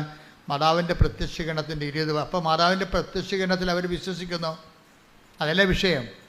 അതാണ് 20 ചേർത്തത്. മാതാവിൻ്റെ പ്രത്യക്ഷീകരണത്തിൽ അവർ വിശ്വസിക്കുന്നു. മാതാവിൻ്റെ പ്രത്യക്ഷീകരണത്തിൽ അവർ വിശ്വസിച്ച് കഴിഞ്ഞാൽ പിന്നെ ബോൾ മാതാവിൻ്റെ കോർട്ടിലായി. ആ പ്രത്യക്ഷീകരണം സത്യമായതുകൊണ്ട് അത് സ്ഥിരീകരിക്കേണ്ട ബാധ്യത അമ്മയ്ക്കാണ്. അതുകൊണ്ട് എന്ത് ചെയ്ത് ആ കറക്റ്റ് പറഞ്ഞ് 21 അല്ല 19 അല്ല, കറക്റ്റ് 170. അത് ഓരോ വിശ്വാസികൾ നേടിയെടുക്കുന്ന നിഷ്കളങ്കമായ സ്വകാര്യമായ നേട്ടങ്ങളാണ്. അപ്പം ചിലപ്പോൾ അത് എല്ലാവർക്കും അത് ബാധകമാകത്തില്ല. അത് ജനറലൈസ് ചെയ്യാൻ പറ്റത്തുമില്ല. വ്യക്തിപരമായ സ്വകാര്യ അനുഭവങ്ങളാണ്. ചില സ്വകാര്യ അനുഭവങ്ങൾ നമുക്ക് ജനറലൈസ് ചെയ്യാൻ പറ്റത്തില്ല. പക്ഷെ ജനറലൈസ് ചെയ്യാവുന്ന സ്വകാര്യ അനുഭവങ്ങളുണ്ട്. ഇപ്പം കഴിഞ്ഞ ദിവസങ്ങളൊരു സാക്ഷ്യം ഉണ്ടായത് സുനിൽ എന്നും പറഞ്ഞ സഹോദരൻ്റെ സാക്ഷ്യമാണ്. അവർ കല്ലമ്പലം, അതെവിടെയാണ്? തിരുവനന്തപുരം. തിരുവനന്തപുരത്തെ കല്ലമ്പലത്തിൽ നിന്ന് അവരുടെ പേര്, ഭാര്യയുടെ പേര് ബീന, ഭർത്താവിൻ്റെ പേര് സുനിൽ എന്നാണ്. ഇത് ഈ ആഴ്ചയിൽ നല്ല നല്ല ഒത്തിരി സാക്ഷ്യങ്ങൾ ഉണ്ടായിട്ടുണ്ട്. പക്ഷെ എന്നെ ബാധിച്ച സാക്ഷ്യം ഇതാണ്. എന്നെ ബാധിക്കണം എന്നാണ് ഞാൻ പറയണത് എപ്പോഴും. എന്ന് വെച്ച് കഴിഞ്ഞാൽ ഇതൊരു വലിയ ഒരു നമ്മുടെ ബുദ്ധിയൊക്കെ എപ്പോഴും ഇങ്ങനെ ഭ്രമിപ്പിച്ചുകൊണ്ടേയിരിക്കും. സാക്ഷ്യം എന്ന് പറഞ്ഞാൽ ഇതാണ്. ഒരു വീട്ടിൽ ഒരു അജ്ഞാതമായ ജനിതക രോഗം, ഒരേ രോഗം വന്ന് ആ വീട്ടിൽ 5 പേര് മരിച്ചു. 5 പേര് മരിച്ചെന്ന് പറയണത് രോഗം ഇതാണ്. ഒരു 45 വയസ്സാകുമ്പോൾ ആ വീട്ടിലുള്ള ഈ മരിച്ച 5 പേർക്കും അങ്ങനെയാണ്. 45 വയസ്സാകുമ്പോൾ അവിടെ ഒരു ഞരമ്പ് ശോഷിക്കാൻ തുടങ്ങും. തലഞ്ഞരമ്പേ, തലയിലകത്തുള്ള ഞരമ്പ് ശോഷിക്കാൻ തുടങ്ങും. അപ്പോൾ രക്തോട്ടം കുറയും. അപ്പോഴൊന്ന് കൈയും കാലും ഇങ്ങനെ ശോഷിക്കും. എന്നിട്ടിങ്ങനെ വളയും. എന്നിട്ട് ആളെ കിടപ്പാവും. 45 വയസ്സ്, എന്നിട്ട് 52 വയസ്സാകുമ്പോൾ മരിക്കും. അതാണ് കണക്കാണ്. 45 വയസ്സ് രോഗം ആരംഭിക്കും. 52 എന്നിട്ട് അവിടെ വച്ച് കിടക്കും. കിടന്നിട്ട് 5 വയസ്സ് കിടന്നിട്ട് 52 വയസ്സാകുമ്പോൾ ഇവർ മരിക്കും. അപ്പം അതൊരു കണക്കാണ്. അപ്പം അങ്ങനെ 5 പേര് ആ വീട്ടിൽ മരിച്ച്. 6ാമത്തെ ആളായിട്ടാണ് സുനിലിന് ഈ രോഗം പിടിക്കണത്. സുനിലിന്. അപ്പോൾ സുനിലും ഇതുപോലെ തലഞ്ഞരമ്പ് ശോഷിക്കാൻ തുടങ്ങി. ആൾ കിടപ്പായപ്പോൾ അവർ വന്ന് ഉടമ്പടി എടുത്ത്, ഭാര്യ വന്ന് ഉടമ്പടി എടുത്ത് ഭർത്താവിന് കൊണ്ടുപോയി ഉടമ്പടി തൈലമൊക്കെ അപ്ലൈ ചെയ്തു. അയാൾ പതുക്കെ എഴുന്നേറ്റ് വന്ന് അയാൾ ജോലിക്ക് പോയി. 3 കൊല്ലം ജോലിക്ക് പോയി. അപ്പോൾ അയാളത് സാക്ഷ്യം പറയേണ്ട ഒരു കാര്യമായിട്ട് എടുത്തില്ല. അതാണ് വിഷയം. ചില ആൾക്കാർക്ക് എങ്ങനെ ഞാൻ നിങ്ങളോട് പറഞ്ഞിട്ടില്ലേ, ആലപ്പുഴ വന്ന് പണിമടിക്കരുതെന്ന് പറയുന്നത് എൻ്റെ കാര്യം വെച്ചാൽ, ചില ആൾക്കാർ അനുഗ്രഹം കിട്ടിക്കഴിഞ്ഞാൽ പിന്നെ പതുക്കിക്കളയും. ദൈവത്തിന് കൊടുക്കേണ്ട മഹത്വം കൊടുക്കത്തില്ല അവർ. അപ്പോഴെന്താ പ്രശ്നം വെച്ച് കഴിഞ്ഞാൽ, ദൈവത്തിൻ്റെ മഹത്വം നമുക്ക് മൂടി വെക്കാൻ പറ്റത്തില്ല. അതുകൊണ്ട് തന്നെ ഈ കാണിച്ച കൃതജ്ഞത കാണിച്ചിരിക്കണില്ലേ, അപ്പോൾ അതൊക്കെ പ്രൊട്ടക്ഷൻ പോകും, സംരക്ഷണം പോകും. ദൈവത്തിന് കർത്താവ് വന്നപ്പോൾ ദൈവത്തിനുള്ള ദൈവത്തിനും സീസറിനുള്ളത് സീസറിനും. അപ്പം നമുക്ക് കിട്ടിയ അനുഗ്രഹങ്ങൾ അത് ദൈവം മഹത്വപ്പെടാൻ വേണ്ടിയുള്ളതാണ്. കാര്യം ഹെബ്രായർ 2:4 അനുസരിച്ചുകൊണ്ട് പല വിധത്തിലുള്ള ശക്തിപ്രവർത്തികളിൽ ഒന്നാണ് ഇയാൾക്ക് കിട്ടിയിരിക്കുന്നത്. അത്ഭുതങ്ങളും അടയാളങ്ങളും പലതരത്തിലുള്ള ശക്തിപ്രവർത്തനങ്ങളും അതിലൊന്നാണ് ഇയാൾക്ക് കിട്ടിയിരിക്കുന്നത്. ഇയാൾ രക്ഷപ്പെട്ടു കഴിഞ്ഞപ്പോൾ അത് സ്വാഭാവികമായ രക്ഷപ്പെടലാണെന്നൊക്കെ പറഞ്ഞാണ്ട് ഇയാൾ മഹത്വം കൊടുക്കാതെ അയാൾ ജോലിക്ക് പോയി. പിന്നെ 3-ാം കൊല്ലം അയാൾ അതുപോലെ തന്നെ വെട്ടിയിട്ട തടി പോലെ ആൾ വീണ് പഴയ രോഗം തിരിച്ചു വന്ന്. അപ്പം സാക്ഷ്യം പറയാതിരിക്കുന്നവർക്കെല്ലാം പഴയ അസുഖം തിരിച്ചു വരുമെന്ന് ഞാൻ പറയത്തില്ല. അതിൻ്റെ 3 ഇരട്ടിയായിട്ട് വേറെ പണികളൊക്കെ തിരിച്ചു വരും, ഒരു സംശയമില്ല. സാക്ഷ്യം പറയാതിരിക്കുന്ന ആൾക്കാർക്ക് പഴയ അസുഖം തിരിച്ചു വരുമെന്ന് ഞാൻ പറയത്തില്ല. അതിൻ്റെ പല പല വെറൈറ്റി തിരിച്ചു വരും. എന്താ കാര്യം എന്നറിയാവോ? അതിൻ്റെ കാരണം നിങ്ങൾ സാക്ഷ്യം ദൈവത്തിന് മഹത്വം കൊടുക്കാത്തടത്തോളം കാലം നിങ്ങളാരായി? കടക്കാരായി മാറി. കടക്കാർക്ക് എന്താ സംഭവിക്കുന്നത്? പ്രൊട്ടക്ഷൻ പോയി. ദൈവവും നിങ്ങളും തമ്മിലുള്ള റിലേഷനിൽ നിങ്ങളെ കടക്കാരായി നിൽക്കുന്നത്. അപ്പോൾ അതോടുകൂടി നിങ്ങളുടെ സംരക്ഷണം പോയി. ആർക്കും കയറി മേയാൻ പറ്റിയ അവസ്ഥയായി. വഴിയെ പോണ എല്ലാ വയ്യാവേലികളും സംരക്ഷണം പോയി കഴിഞ്ഞാൽ നിങ്ങൾക്കറിയാമല്ലോ, പ്രതിരോധ ശേഷിക്കെന്ന് പറയും. ദൈവസംരക്ഷണം പോയി കഴിഞ്ഞാൽ ആത്മീയ പ്രതിരോധം പോയി. നമ്മുടെ ശരീരത്തിന് പ്രതിരോധം പോയാൽ എന്ത് ചെയ്യും? വഴിയെ പോണ ജലദോഷക്കാരെല്ലാം പിടിച്ച് കയറി വന്നിട്ട് ന്യൂമോണിയ ആയിട്ട് മാറും. അതാണ് പ്രശ്നം. സാക്ഷ്യം പറയാതിരിക്കുമ്പോൾ തീർച്ചയായിട്ടും നിങ്ങളുടെ ആത്മീയ പ്രതിരോധമാണ് പോണത്. പിന്നെ വീട്ടിൽ ഉണ്ടാക്കണ ചിലപ്പോൾ മിണ്ടി പറഞ്ഞിരിക്കുന്ന സമയത്ത് നിസ്സാര കാര്യം പറഞ്ഞ് ഉടക്കണം കണ്ടിട്ടില്ലേ? ചോറ് തിന്നുകൊണ്ടിരിക്കണ സമയമായിരിക്കും, ഊണ് കഴിച്ചുകൊണ്ടിരിക്കുന്ന സമയമായിരിക്കും. അപ്പോൾ ഇപ്പം ഇന്ന് എല്ലാവരും ഉണ്ടല്ലോ. ആദ്യമായിട്ടാണ് എല്ലാവരും ഉള്ളത്. അപ്പം മകൻ പറയും, ഇപ്പം ഊണ് വിളമ്പിക്കൊണ്ടിരിക്കുകയാണ് അമ്മ. അപ്പം അപ്പനും മക്കളും പെമ്മക്കളും അമ്മ എല്ലാം ഇരിപ്പുണ്ട്. അപ്പം അമ്മ പറയണത്, കുറേ ദിവസമായിട്ട് എൻ്റെ പ്രാർത്ഥന ഫലിച്ചെന്ന് തോന്നുന്നു. ആദ്യമായിട്ടാണ് എല്ലാവരും ഉള്ളത്. എൻ്റെ മകനെ വീട് വിട്ടിട്ട് കളിച്ചിട്ട് കാര്യമില്ല, ചുമ്മാ അമ്മ ഡയലോഗ് പാസ്സാക്കുകയാണ്. അപ്പം മകൻ പറയും, ചവത്തെ കൊത്തല്ല തള്ളയെന്ന് പറയും. ഊണ് കഴിക്കാൻ വരുമ്പോഴാണ് ഈ പരിപാടി എന്ന് പറയുമ്പോൾ, എന്താ നിനക്കെന്താ? ഞാൻ പറഞ്ഞപ്പോൾ കൊണ്ടാ നിനക്ക് അങ്ങനെ കൊള്ളണോടാ, നിനക്ക് കിട്ടത്തില്ല ഊണ് കഴിക്കാൻ പോലും. അപ്പാ ഞാൻ നിർത്തി അവൻ കിട്ടും പോയി. കണ്ട ഈ സാധനം വയ്യാവിലാണ്. കണ്ട ഈ കണ്ട സീൻസ് കണ്ടല്ലേ? തലയുടെ വായിൽ നിന്നൊരു സാധനം കഷ്ണം വീണതാണ്, അവൻ ഇട്ടും പോയി. അല്ലെങ്കിൽ നിനക്ക് തലക്ക് അസുഖമാണ്. പിള്ളേരുടെ സ്വഭാവം അറിയാൻ പാടില്ല. അപ്പം അപ്പൻ അമ്മോട് വഴക്കിടും, നിനക്ക് വല്ല അസുഖം ഉണ്ടാ, അവനിപ്പോൾ കണ്ട കഴിക്കാതിരിക്കണം കണ്ട. അപ്പോൾ ഒരു നിസ്സാര കാര്യമാണ് പറയണത്. പക്ഷെ പ്രൊട്ടക്ഷൻ ആ വീട്ടിലില്ല, സംരക്ഷണമില്ല. അത് കാരണം വഴിയേ പോണ വയ്യാവേലി വലിഞ്ഞു കയറി വന്ന കണ്ടല്ലേ വിരുന്ന് വരികയാണേ. വഴിയേ പോണ വയ്യാവേലി വലിഞ്ഞു കയറി വിരുന്ന് വരികയാണ്. അപ്പം ആദ്യം വേണ്ടത് പ്രൊട്ടക്ഷനാണ്. അതിനെന്ത് വേണം? അതിന് വേണ്ടത് ദൈവമായിട്ട് നല്ലൊരു സംരക്ഷണം, പ്രൊട്ടക്ഷനെ. നമുക്ക് ഇപ്പം ഒരാൾ പുറകിൽ നിന്ന് കുത്തിയാൽ നമുക്ക് തടുക്കാൻ പറ്റുമോ? ജീവിതത്തിൽ പുറകിൽ നിന്ന് കുത്തൊക്കെ ഒത്തിരി വരും, നമ്മളറിയാത്ത അപകടങ്ങളൊക്കെ വരും. അത് തടുക്കാൻ ദൈവത്തിനേ പറ്റത്തുള്ളൂ. നമുക്ക് പുറകിൽ കണ്ണ് തരാത്ത അതുകൊണ്ടാണ്. ദൈവത്തിന് കണ്ണ് ഉപയോഗിക്കാൻ വേണ്ടിയാണ്. പുറകിൽ നമുക്ക് കണ്ണില്ലല്ലോ. പുറകിൽ നിന്ന് പല ആൾക്കാരും മരിച്ചിരിക്കണത് പുറകിൽ നിന്ന് കുത്തിയിട്ടാണേ. പല ആൾക്കാരും മരിച്ചിരിക്കണതും അപകടപ്പെട്ടിരിക്കണതും വെട്ടുകിട്ടിയിരിക്കണതും എല്ലാം പുറകിൽ നിന്ന് വെട്ടിയിട്ടാണ്. പുറകിൽ നിന്ന് എന്തുകൊണ്ടാണ് വെട്ടുകൊണ്ടിരിക്കണത്? പുറകിൽ കണ്ണില്ല. പുറകിലെ കണ്ണ് ആരുടേതാണ്? ദൈവത്തിൻ്റെതാണ്. ആ ദൈവത്തിൻ്റെ കണ്ണെന്ന് പറഞ്ഞാൽ ദൈവമായിട്ടുള്ള സ്നേഹവും ബന്ധമൊക്കെയാണ്. അതിൻ്റെയാണ് നമ്മുടെ പ്രൊട്ടക്ഷൻ. ദൈവം നമ്മളെ സംരക്ഷിക്കുന്നുണ്ട്. പക്ഷെ നമ്മളത് അംഗീകരിക്കാതെ വരുമ്പോൾ നമുക്ക് ഉപയോഗിക്കപ്പെടാതിരിക്കും. അപ്പം ദൈവത്തിന് സംഭവം ഏറ്റവും വലുത് അംഗീകരിക്കുക എന്നുള്ളതാണ്. മനസ്സിലായില്ലേ? നമ്മൾ ഈ ഇപ്പം നമ്മൾ ഒരു കാര്യം പറയുമ്പോൾ നമ്മൾക്ക് എന്താ അവർ എഴുതി മേടിക്കും. എന്താണ്? നമ്മളത് അംഗീകരിക്കുന്നുണ്ടോ എന്നാണ് ചോദിക്കണത്. നമ്മളത് അംഗീകരിക്കുന്നുണ്ടോ? ഇപ്പോൾ ദൈവത്തിൻ്റെ മുമ്പിലും ഈ വിശ്വാസം ആക്ടിവേറ്റ് ചെയ്യുന്നത് അംഗീകാരത്തിലൂടെയാണ്. ഇപ്പോൾ പുറകിൽ കണ്ണില്ല, അതിൻ്റെ അർത്ഥം എന്താണ്? കർത്താവാണ് എൻ്റെ കണ്ണ്, പുറകിലെ കണ്ണ്. എൻ്റെ തന്നെ എപ്പോഴും അതായത് നമ്മളുടെ ബുദ്ധിക്കോ ആലോചനയ്ക്കോ പിടികിട്ടാത്ത കാര്യങ്ങളിൽ നമ്മൾ രക്ഷിക്കണം ആരായിരിക്കണം? ദൈവമായിരിക്കണം. ഇപ്പം ചില ആൾക്കാർ പറയും, എൻ്റെ അച്ഛാ ഏജൻസിക്ക് ഞാൻ 12 ലക്ഷമാണ് കൊടുത്തിരിക്കണത്. ഇപ്പോഴവർ പറയണത് നിങ്ങൾക്ക് വേണമെങ്കിൽ മാൾട്ടായിൽ പോകാം, ഇറ്റലിയിൽ പോകാൻ പറ്റത്തില്ല. മാൾട്ടായിൽ നമുക്ക് പോകണ്ട, നമ്മൾ പഠിച്ച പണി മാൾട്ടായിൽ ഇല്ലെന്ന് അവരോട് നമ്മൾ നേരത്തെ പറഞ്ഞിട്ടുള്ളതാണ്. നമ്മൾ മാൾട്ട അവർ പറഞ്ഞു കഴിഞ്ഞാൽ നമ്മളത് ഏക്കത്തില്ലെന്നറിയാം. ഇപ്പം നമ്മുടെ കുഴപ്പം കൊണ്ട് അവന്മാർക്ക് മാൾട്ടായി വിടാൻ ഉദ്ദേശമില്ല, കള്ളത്തരമാണ്, പുറകിൽ നിന്ന് കുത്തുകയാണ് ശരിക്കും പറഞ്ഞാൽ. അവന്മാർക്ക് നമ്മളെ മാൾട്ടായിൽ വിടാൻ താല്പര്യമില്ല, അവർക്ക് മാൾട്ടായിൽ ഹോൾഡില്ല.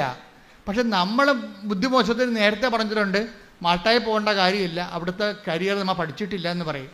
അത് അവനെ അറിയാം, അവൻ്റെ ഫയലുണ്ട്. അവൻ നമ്മളോട് പറയും ഇറ്റലിയിൽ നടക്കുമെന്ന് തോന്നുന്നില്ല കേട്ടോ, അവിടെ ഇപ്പോൾ നിയമങ്ങളൊക്കെ മാറി. മാൾട്ടായി പോകാം. അയ്യോ സാറേ മാൾട്ടായി പോകണ്ടെന്ന് ഞാൻ നേരത്തെ പറഞ്ഞു. ഇപ്പം എന്നാ ചെയ്യാനാ? കണ്ട പണി നമ്മളുടെ കുഴപ്പം കൊണ്ടാണ് വിസ കിട്ടാതിരുന്നതെന്ന് അവൻ വരുത്തി തീർക്കും. എല്ലാവർക്കും ഈ പണിയുണ്ട്. ഈ ചതിക്കണ പരിപാടി എല്ലാവർക്കും ഉണ്ട്, എല്ലാവരുടെ കയ്യിലും ഉണ്ട്.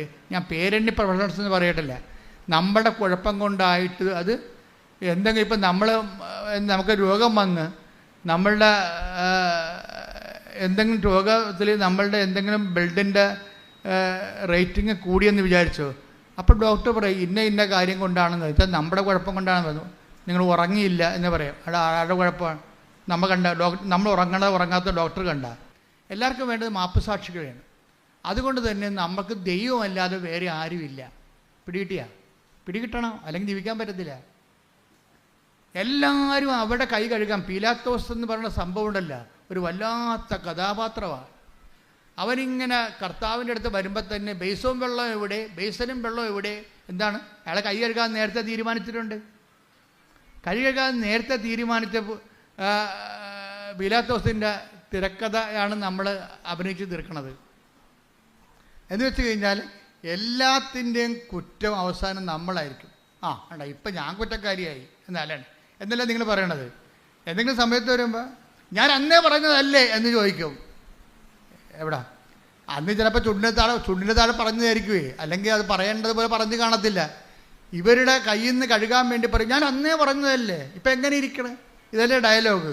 ഞാൻ അന്നേ പറഞ്ഞതല്ലേ, ഇപ്പം എങ്ങനെ ഇരിക്കണേ എന്നല്ലേ ഡയലോഗ്. എന്ന് വെച്ച് കഴിഞ്ഞാൽ അവർ കൈ കഴുകുകയാണ്. വളരെ അഭിമാനത്തോടെ പറയാം, മിക്കവാറും ഈ കൈ കഴുകുന്നതിൽ ഒന്നാം സ്ഥാനം നിങ്ങൾക്കാണ്, സ്ത്രീകൾക്കാണ്. കൈ കഴുകുക എങ്ങനെയെങ്കിലും കൈ കഴുകിയിരിക്കുക. അവർ ചെയ്യാനുള്ള സൂത്രപ്പണികളെല്ലാം ചെയ്ത് വെച്ച് അവസാനം ഞാനൊന്നും അറിഞ്ഞില്ലേ രാമനാരായണ എന്നുള്ള അതെന്താ കാര്യം? ഇതാണ് ഈ പഴഞ്ചൊല്ല് വരാൻ കാര്യം. ഇതാണ്. എല്ലാവരും അങ്ങനെയാണെന്നല്ല, പുരുഷന്മാർക്ക് ഇത് തന്നെ പരിപാടിയാണ്. പക്ഷേ ഇത് കടുത്ത പരിപാടിയാണെന്നേ ഉള്ളൂ. എന്ന് വെച്ചാൽ പുറകിൽ കണ്ണില്ലാത്തത് കൊണ്ട് വഴിയേ പോണവനെല്ലാം കയറി മേയണ ഒരു ജീവിതമാണ് നമ്മുടേത്. ഇവിടെ ആർക്കാ കണ്ണുള്ളത്? ദൈവം മാത്രമേ ഉള്ളൂ സംരക്ഷിക്കാൻ. ഇതിനെന്താ മാർഗം? നമുക്ക് പുറകിൽ കണ്ണില്ല, പിന്നെ അവിടുത്തെ കണ്ണ് ആരുടേതാണ്? നമുക്ക് വേണ്ടി തുറക്കേണ്ടത് ആരാണ്? ദൈവമാണ്. അത് നമ്മൾ എന്ത് ചെയ്യണം? ദൈവത്തെ പുറകിലെ കണ്ണ് തുറക്കണ ആളായിട്ട് നമ്മൾ അംഗീകരിക്കണം. നമുക്ക് കാണാൻ പാടില്ലാത്ത കാര്യങ്ങളെ കണ്ട് നമ്മൾ സഹായിക്കുന്ന ആളാണ് ദൈവം എന്നുള്ളത് നമ്മൾ അംഗീകരിക്കണം. പക്ഷെ ചില ആൾക്കാർക്ക് ഒരു കുഴപ്പമുണ്ട്. എന്താണ്? അത് അംഗീകരിച്ച് തരത്തില്ല. മനുഷ്യൻ്റെ മനസ്സിരിക്കണത് എന്താണ്? അവൻ തന്നെ ദൈവം. അത് തന്നെയല്ലേ ഹ്യൂമനിസ്റ്റുകൾ പറയണത്. മാനവികത എന്ന് കൊട്ടിഘോഷിക്കുന്ന ഫ്രഞ്ച് വിപ്ലവത്തിന് ശേഷം ഉണ്ടായിട്ടുള്ള റീസൻ്റെ ഉദയങ്ങൾ, റിനേസൻസ്, യുക്തിയുടെ പ്രഭാതങ്ങളെല്ലാം കൊട്ടിഘോഷിക്കണ മാനവികത എന്താണ്? അതിൽ നിന്നെല്ലാം ഫെഡറലിസം വരണത്. ആ ഫെഡറലിസത്തിൻ്റെതും എന്താണ്? ഞാൻ തന്നെ ദൈവം. അപ്പം എനിക്ക് മോറലില്ല, എനിക്ക് പാപമില്ല. ഫെഡറലിസത്തിൻ്റെ ഭവിഷ്യത്ത് എന്താണ്? ഞാൻ തന്നെ ദൈവം. അതുകൊണ്ട് എനിക്ക് പീനൽ കോഡുകളില്ല, എനിക്ക് പാപമില്ല, പാപബോധമില്ല. അതൊക്കെ പഴയകാല മതങ്ങളുടേതാണെന്ന് പറഞ്ഞുകൊണ്ട് ചിലരൊക്കെ ടി വി ഇരുന്നുകൊണ്ട് ഭയങ്കര സഞ്ചാര സാഹിത്യം തട്ടിവിടണല്ലേ. ഞാൻ തന്നെ ദൈവം എന്നാണ് അവർ പറയണത്. അതുകൊണ്ട് നിയമങ്ങളൊന്നും അവർക്ക്, പക്ഷെ അവർ പാലിക്കണ നിയമങ്ങളെല്ലാം മതങ്ങളുടെയാണെന്ന് ഓർക്കണം. കാരണം ബേസിക്കായിട്ട് ഇവരെല്ലാം നല്ല മനുഷ്യരാണ്. ആ നല്ല മനുഷ്യരാക്കിയത് ആരാണ്?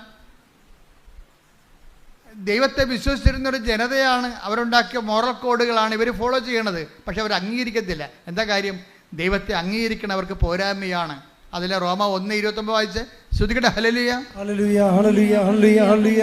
യേശുവേ നന്ദി. ഹല്ലേലൂയ ഹല്ലേലൂയ. യേശുവേ ആരാധന ആരാധന ആരാധന ആരാധന. റോമ 1:28. റോമ 1:28. ദൈവത്തെ അംഗീകരിക്കുന്നത് പറഞ്ഞേ. ദൈവത്തെ അംഗീകരിക്കുന്നത് പോരായ്മയായി. ഞാൻ പറഞ്ഞ അതേ വാക്ക് തന്നെയാണ്. കണ്ട, ദൈവത്തെ അംഗീകരിക്കുന്നത് പോരായ്മയായി അവർ കരുതിയത് നിമിത്തം അധമവികാരത്തിനും അനുചിത പ്രവൃത്തികൾക്കും ദൈവം അവരെ വിട്ടുകൊടുത്തു. ദൈവത്തെ അംഗീകരിക്കണ പോരായ്മ. ഇപ്പൊ പുറകെ കണ്ണില്ല, അതുകൊണ്ട് കർത്താവിൻ്റെ കണ്ണാണ് പ്രവർത്തിക്കേണ്ടത്. നമുക്ക് ചില കാര്യങ്ങൾ കാണാൻ പറ്റത്തില്ല, നമുക്ക് ചതിപ്പെട്ടു പോകും എന്ന് പറയുമ്പോൾ ആ ചതിയിൽ നിന്ന്, അത് എല്ലാ തരത്തിലും വേണ്ട. അതിനാണ് കർത്താവ് ഒരു പ്രാർത്ഥന നമുക്ക് പറഞ്ഞു തന്നത്. എന്ത് പ്രാർത്ഥനയാണ് പറഞ്ഞത്? ഞങ്ങളെ പ്രലോഭനത്തിൽ അതാ ഈ പ്രാർത്ഥന ചതിപ്രാർത്ഥനയാണ്. അതായത് പുറകിൽ കണ്ണില്ലാത്ത കാരണം വരാൻ പോകുന്ന ചതികളിൽ നിന്ന് ഞങ്ങളെ രക്ഷിക്കണമേ, സംരക്ഷിക്കണമേ. സംരക്ഷണ പ്രാർത്ഥനയാണത്. എന്താണ്? ഞങ്ങളെ പ്രലോഭനത്തിൽ ഉൾപ്പെടുത്തരുത്. ഇപ്പം ചിലർക്ക് മാട്ടായി ഇറ്റലി പോകാൻ വേണ്ടി 30 ലക്ഷം ചോദിക്കുമ്പോൾ ഒരു സ്ഥലത്ത് നിന്ന് പറഞ്ഞ് ചുമ്മാ കള്ളത്തരം, വേറെ 8 ലക്ഷം കൊണ്ട് ഞങ്ങൾ നിങ്ങളെ കൊണ്ടുപോകാമെന്ന് പറയുമ്പോൾ അയ്യോ 30 ലക്ഷമാണ് അവന്മാർ ചോദിച്ചത് എന്ന് പറയുമ്പോൾ നമുക്കോർക്കും നമുക്ക് തന്നെ ഭയങ്കര കിട്ടിയ കാശ് തന്നെ, ഇത് പോകരുത്, ഇനി ഒരു സീറ്റ് കൂടിയേ ഉള്ളെന്നൊക്കെ അവർ പറയും നമ്മളോട്. ഇനി ഒരു സീറ്റ് കൂടിയേ ഉള്ളു. നിങ്ങൾ 10 മണിക്ക് വിവരം പറയണം, 11 മണിക്ക് വിളിച്ചാൽ വേറെ ആൾക്കാർ ഇത് കൊണ്ടുപോകുമെന്ന് പറയുമ്പോൾ തന്നെ ഇല്ലാത്ത കാശ് ഉണ്ടാക്കി നമുക്ക് കൊടുക്കും. ചതി തന്നെ കണ്ട, പുറകെ കണ്ണില്ല, സമ്മർദ്ദത്തിന് വഴങ്ങി. അപ്പോൾ നമ്മൾക്ക് ദൈവത്തെ അംഗീകരിക്കണവരാണ് നമ്മളെങ്കിൽ നമുക്ക് പ്രൊട്ടക്ഷൻ ഉണ്ടാവും. ഈ പറ്റിക്കണ കാണ്ടാമൃഗം വരുമ്പോൾ തന്നെ അവനെ കർത്താവ് വഴിമാറ്റി വിടും. എന്താ കാര്യം? നമ്മൾ പറഞ്ഞിട്ടുണ്ട്, പ്രലോഭനത്തിൽ ഉൾപ്പെടുത്തരുതേ. അതാ സമയത്ത് അവനെ നമ്മുടെ മുമ്പിൽ കൊണ്ടുവന്ന് ചാടിക്കരുതേ. അവൻ അവൻ്റെ വഴിക്ക് പോയിക്കോട്ടാ, നമ്മുടെ മുമ്പിൽ കൊണ്ടുവന്ന് ചാടിക്കരുതേ. അത് ഭയങ്കര പ്രാർത്ഥനയാണത്. കർത്താവ് ഒരു പ്രാർത്ഥന ചെല്ലുമ്പോൾ മനുഷ്യനും മനുഷ്യൻ്റെ ആധ്യാത്മികതയും അതിൻ്റെ അപാചയങ്ങളും അതിൻ്റെ ചതിക്കുഴികളും എല്ലാം അഡ്രസ്സ് ചെയ്തുകൊണ്ടാണ് ആ പ്രാർത്ഥന വരണത്. കാര്യം എന്താ? എനിക്ക് പുറകിൽ കണ്ണില്ല, ന്യായസമയത്ത് ചതിക്കപ്പെടാൻ സാധ്യതയുണ്ട്. ചതിക്കപ്പെടാതിരിക്കാൻ വേണ്ടി പ്രലോഭനത്തിൽ ഉൾപ്പെടുത്തരുതെന്ന് പ്രാർത്ഥിച്ചാൽ മാത്രം പോരാ. പിന്നെ എന്ത് ചെയ്യണം? ദൈവത്തെ അംഗീകരിക്കുന്നത് പോരായ്മയെ കരുതിയ കൊണ്ടല്ലേ. അപ്പോൾ ആരാണ് ദൈവത്തെ അംഗീകരിക്കണം? ദൈവത്തെ അംഗീകരിക്കണ പോരായ്മയെ കരുതിയ ആരായിരിക്കും ദൈവം? അവൻ തന്നെ ആയിരിക്കും ദൈവം. അവൻ ദൈവമായത് കാരണം വേറെ ഒരു ദൈവത്തിന് ഒരു നാഴിയുടെ അകത്ത് ഒരു നാഴി കടക്കത്തില്ലെന്ന് പറയത്തില്ലേ? ചില 2 അഹങ്കാരികൾ ഒരുമിച്ച് വന്നു കഴിഞ്ഞാൽ പറയും ഒരു നാഴിയുടെ അകത്ത് ഒരു നാഴി കടക്കത്തില്ലെന്ന് പറയും. ഇപ്പം ചില ആൾക്കാരുണ്ട്, ഇപ്പം ചേട്ടനോട് പറയും, ചേട്ടനോട് പറയടാ അവനെ അറിയാവിടെ, അവനവിടെ പോയതാണ്, നീ അവനോട് വഴി ചോദിക്കുക. പിന്നെ അവന് വഴി ചോദിക്കുക, പിന്നെ നിങ്ങൾ തള ചോദിച്ചാൽ മതി പറയും. അനിയനോട് വഴി ചോദിക്കാൻ പറയണേ, ഗോവയിൽ പോകാൻ വേണ്ടി ഇൻ്റർവ്യൂവിന് വേണ്ടി ചേട്ടനോട് പറയണം അമ്മ, അവനെ അറിയാവിടെ, ഇവന്മാർ തമ്മിൽ മിണ്ടാതല്ല, അതുകൊണ്ട് അവനെ അറിയാവിടെ, അവനോട് ചോദിക്കടാ എന്ന് പറയും. അപ്പം ഞാൻ ചേട്ടനല്ലേ, ഞാനിങ്ങനെ അനിയനോട് ചോദിക്കണേ എന്ന് പറഞ്ഞ് ചില കാണ്ടാമൃഗങ്ങൾ അങ്ങനെ ഉണ്ട്. കൊമ്പില്ലാത്ത കാണ്ടാമൃഗങ്ങളുടെ എണ്ണം സമൂഹത്തിൽ കൂടുതലാണേ. ചോദിക്കുന്നത് ഒരു നാഴിയുടെ അകത്ത് വേറെ നാഴി കടക്കത്തില്ല. 2 അഹങ്കാരികളാണ്. എന്നാൽ ചേട്ടൻ അബദ്ധത്തിൽ ചാടാൻ പോണതുകൊണ്ട് ഇവൻ പറഞ്ഞു കൊടുക്കുക, അത് പറഞ്ഞു കൊടുക്കത്തുമില്ല, വഴികളെ പറഞ്ഞു കൊടുക്കത്തില്ല. അവൻ എന്നോട് ചോദിക്കട്ടെ, അവൻ എൻ്റെ അടുത്ത് ചോദിക്കട്ടെ എന്ന് പറഞ്ഞുകൊണ്ടിരിക്കും. ഈ 2 കൾപ്രിറ്റുകളാണ്, 2 തെറ്റുകാരാണ്. അനിയൻ പറയും എനിക്കറിയാവില്ല വഴിയെന്ന് അവനെ അറിയാവില്ല, അവൻ എൻ്റെ അടുത്ത് ചോദിക്കട്ടെ. ഇനി ഇവൻ അങ്ങോട്ട് പറഞ്ഞു കൊടുത്താൽ നിന്നെ ഒരിക്കലും വിളിച്ചാന്ന് ചോദിക്കും. ഈ ആൾക്കാർക്ക് ഉടമ്പടി ജീവിക്കാൻ പറ്റത്തില്ല. അഹങ്കാരികളാണ്, 2 അഹങ്കാരികളാണ്. നമ്മുടെ വിഷയം എന്ന് പറയുന്നത് പെരുമാറ്റമാണ്, ഉടമ്പടിയും പെരുമാറ്റവും. പിടിയിട്ടില്ലേ? 2 അഹങ്കാരികളാണ്. ഈ അഹങ്കാരികൾക്ക് ഒരിക്കലും ഉടമ്പടി വിജയിക്കത്തില്ല. കാര്യം എന്താണ്? അഹം ബ്രഹ്മാസ്മിയാണ് അവർ തന്നെയാണ് ദൈവം. വേറെ ഒരു ദൈവത്തെ അവരംഗീകരിക്കത്തില്ല. അതുകൊണ്ട് നിങ്ങൾ ഉടമ്പടി എടുത്തിട്ടുള്ള ആൾക്കാരെ, ഞാൻ അഹം ബ്രഹ്മാസ്മി എന്നൊക്കെ പറഞ്ഞാൽ ചുമ്മാ പറഞ്ഞ കേട്ടോ, നിങ്ങൾക്ക് മനസ്സിലാക്കാൻ വേണ്ടി പറഞ്ഞതാണ്, ഞാൻ ആരും ആക്ഷേപിച്ചൊന്നുമല്ല. പക്ഷേ എൻ്റെ പ്രശ്നം വെച്ച് കഴിഞ്ഞാൽ മനുഷ്യൻ്റെ അടിസ്ഥാനമായിട്ടുള്ള ഒരു ചിന്തയാണ് ഞാനാണ് ദൈവം. അത് എല്ലാവർക്കും ഉണ്ട്. ഈ വിഷയത്തിൽ എക്സ്പീരിയൻസ്ഡ് ആണ് നിങ്ങളെങ്കിൽ ഈ വിഷയത്തിൽ നിങ്ങളായിരിക്കും ദൈവം. ഞാനാണ് ദൈവം എന്ന് എല്ലാവരും പറയുവേ. നിങ്ങളീ വിഷയത്തിൽ എക്സ്പീരിയൻസാണ്. അപ്പോൾ എക്സ്പീരിയൻസ് ആകുമ്പോൾ നിങ്ങൾ എങ്ങനെയാണ് ഈ കാനഡയിൽ പോയി ജീവിക്കണത്, എങ്ങനെയാണ് തണുപ്പ് കാലത്ത് കാനഡ ജീവിക്കണത്, അതിൻ്റെ കാര്യം നിങ്ങൾക്കറിയാം. പക്ഷേ അനിയത്തിയാണ്, നാത്തൂനാണ് പോകാൻ പോണത്, അറിഞ്ഞു കൊടുക്കത്തില്ല. എന്താണ്? അവൾ വന്ന് എൻ്റെ അടുത്ത് ചോദിക്കട്ടെ. കാര്യം അതിൻ്റെ ദൈവം ഞാനാണ്. മനസ്സിലായി? അതിൻ്റെ ദൈവം ഇതെല്ലാ അണ്ണന്മാരുടെയും കയ്യിലുണ്ട്. ദൈവത്തെ ഓരോരോ കാര്യങ്ങൾക്കാണ് നമ്മൾ ദൈവം. നമ്മുടെ എക്സ്പീരിയൻസ് ആയിട്ടുള്ള കാര്യങ്ങൾക്ക് നമ്മൾ ദൈവങ്ങളാണ്. പറഞ്ഞതൊക്കെ മനസ്സിലാകുന്നുണ്ടല്ലോ അല്ലേ? നമ്മൾക്ക് എക്സ്പീരിയൻസ് ആയിട്ടുള്ള കാര്യങ്ങൾക്ക് നമ്മൾ ശരിക്കും പറഞ്ഞാൽ എന്താണ്? അവർ അബദ്ധത്തിൽ ചാടാൻ പോകുമ്പോൾ എളിമയോടെ ചെന്ന് അങ്ങോട്ട് പറഞ്ഞു കൊടുക്കണം, ചേട്ടാ അത് ശരിയല്ല, അങ്ങനെ പോയാൽ ശരിയാകത്തില്ല. അപ്പോൾ ഉടനെ അവൾ അഹങ്കാരിയാണെങ്കിൽ പറയും, ഇതൊക്കെ ഒന്നും പറയേണ്ട ആവശ്യം, ഇതൊക്കെ എനിക്കറിയാമെന്ന് പറയും. എല്ലാവരും അങ്ങനെയല്ലേ പറയണേ വീട്ടിലേ? അങ്ങനെ 2 പ്രാവശ്യം അനിയത്തിമാർ പറഞ്ഞു കഴിയുമ്പോൾ അപ്പം ചേട്ടത്തിമാരെ സഹായിക്കാൻ പോകത്തില്ല. എന്താ കാര്യം? അവളുടെ കയ്യിരിക്കുന്ന അഹങ്കാരമാണെന്നറിയാം. അപ്പോൾ ഈ 2 കണക്കാണ്. ഇത് 2 പേരും ഉടമ്പടി എടുത്തു കഴിയുമ്പോൾ ഇത് വർക്കൗട്ട് ചെയ്യത്തില്ല. കാര്യം എന്താണ്? അവർ തന്നെയാണ് ദൈവം. അതുകൊണ്ട് ദൈവത്തെ അംഗീകരിക്കുക. നമ്മുടെ ജീവിതത്തിൽ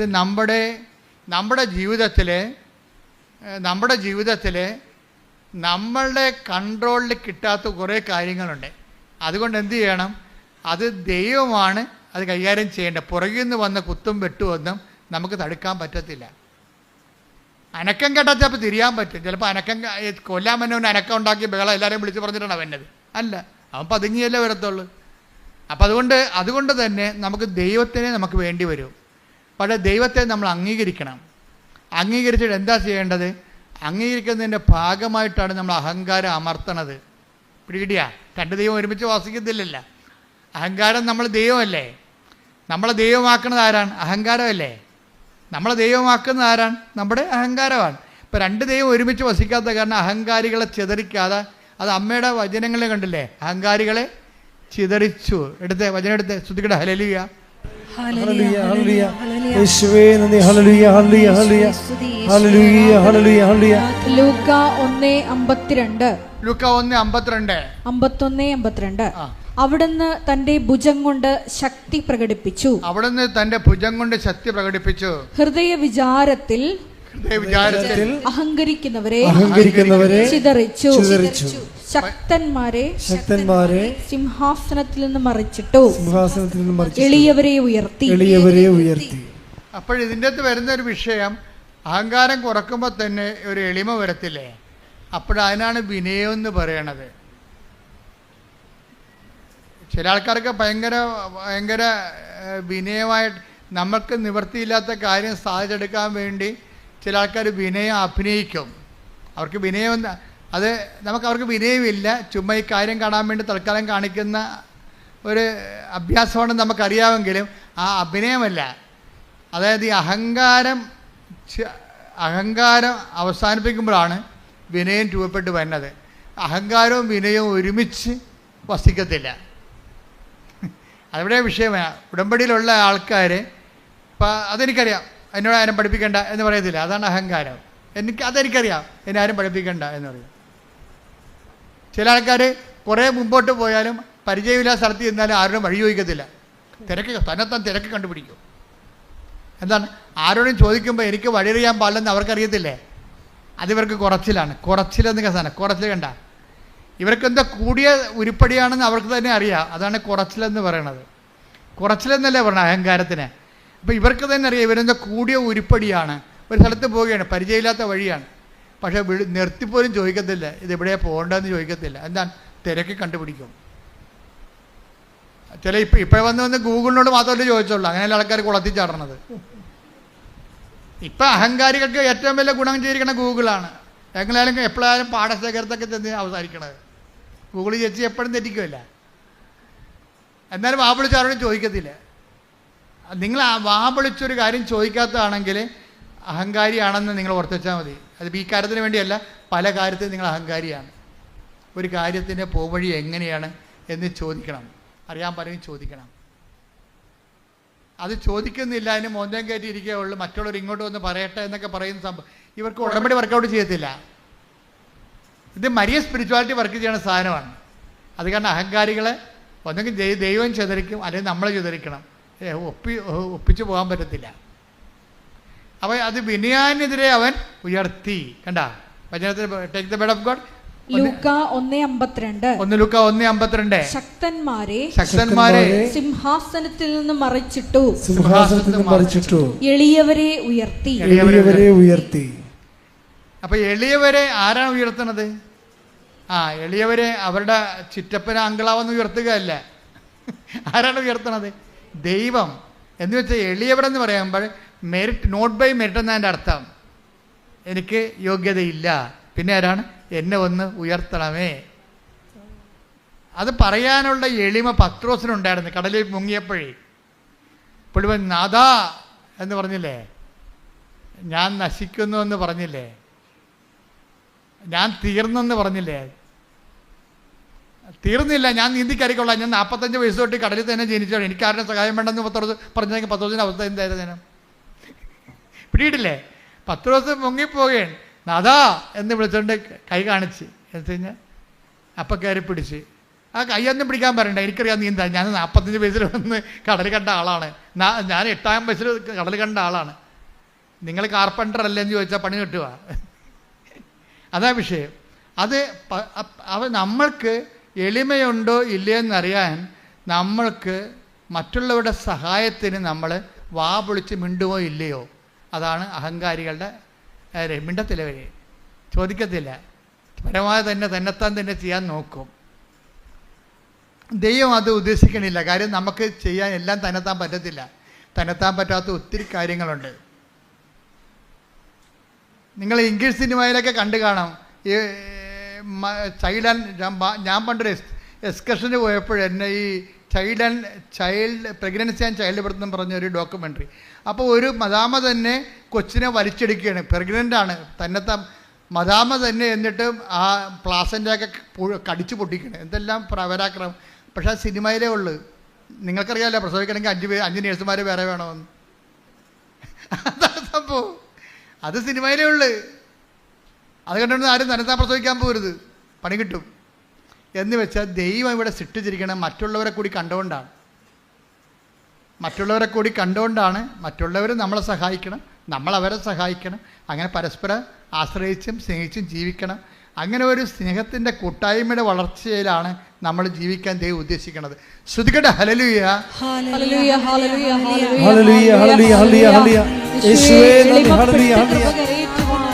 ആരാധനയിലൂടെ ഞങ്ങളെ അഭിഷേകം ചെയ്യണമേ.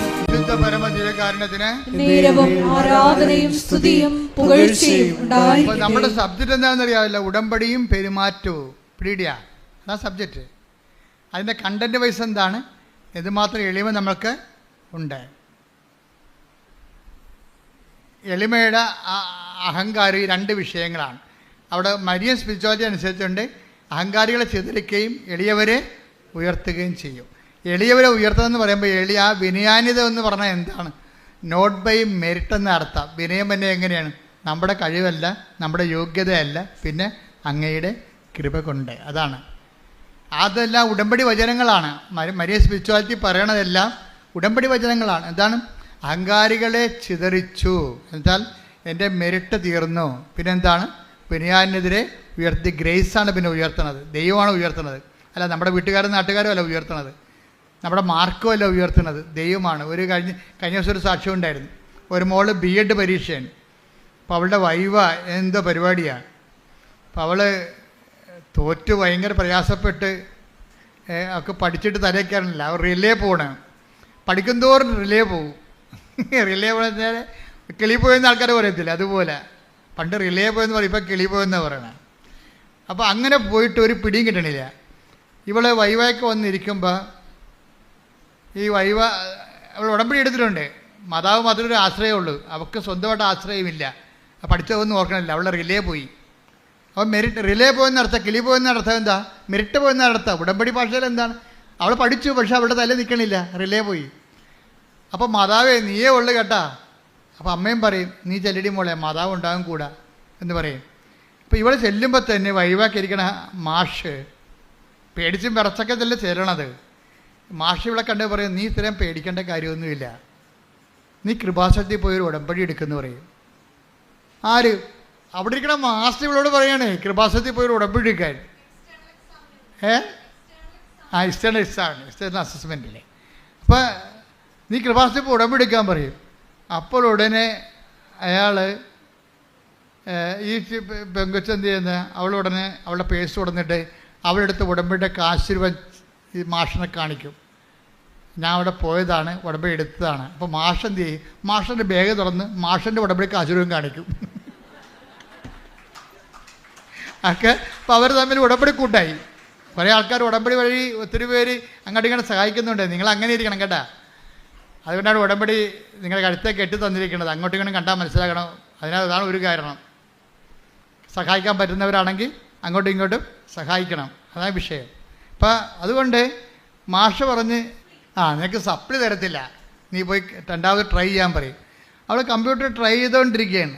3/4 മണിക്കൂർ എടുത്തപ്പോൾ അവൾ ചെയ്തതിൻ്റെ അകത്തൊരു മിസ്റ്റേക്ക് ഉണ്ടായി. ഒരു ഹാഷ്, ഒരു സ്പേസ് എക്സ്ട്രാ കിടപ്പുണ്ട്. അവൾ 3/4 മണിക്കൂർ കൊണ്ട് നോക്കിയപ്പോൾ മാതാവ് കാണിച്ചു കൊടുത്ത് ഈ സ്പേസാണ് ഈ പ്രശ്നം ഉണ്ടാക്കിയിരിക്കുന്നത്. സ്പേസ് അവൾ കമ്പ്യൂട്ടറെ കളഞ്ഞു കഴിഞ്ഞപ്പോൾ മൊത്തം മാർക്ക് അവൾ ജയിച്ചു പരീക്ഷയ്ക്ക്. ഹല്ലേലൂയ, യേശുവേ നന്ദി. അപ്പോൾ അമ്മ സഹായിക്കുന്ന രീതി കണ്ട, ഏത് പരീക്ഷ ഹോളിലായാലും അമ്മയുടെ ആളെ വെച്ചിട്ട് നിന്നെ ഗൈഡ് ചെയ്യും. അപ്പോൾ നിനക്ക് പുറകെ കണ്ണില്ലെങ്കിലും അമ്മയുടെ കണ്ണവിടെ വർക്ക് ചെയ്യുന്നുണ്ട്, നിന്റെ കൂടെ സഞ്ചരിക്കുന്നുണ്ട്. ഏത് പരീക്ഷാ ഹോളിലും പ്രാർത്ഥിക്കുക, കർത്താവായ ദൈവമേ, കർത്താവായ ദൈവമേ, ഈ ദൈവസ്നേഹത്തിന്റെ സ്വർഗീയ കൂട്ടായ്മയിലെ ഈ ദൈവസ്നേഹത്തിന്റെ സ്വർഗീയ കൂട്ടായ്മയുടെ അതിന്റെ ഭാഗമാകാൻ കഴിയുന്നത്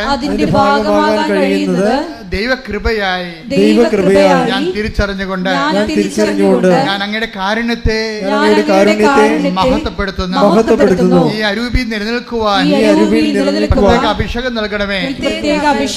ശ്രുതികട ഹല്ലേലൂയ, ഹല്ലേലൂയ, ഹല്ലേലൂയ, ഹല്ലേലൂയ. യേശുവേ നന്ദി, ഹല്ലേലൂയ, ഹല്ലേലൂയ, ഹല്ലേലൂയ, ഹല്ലേലൂയ, ഹല്ലേലൂയ.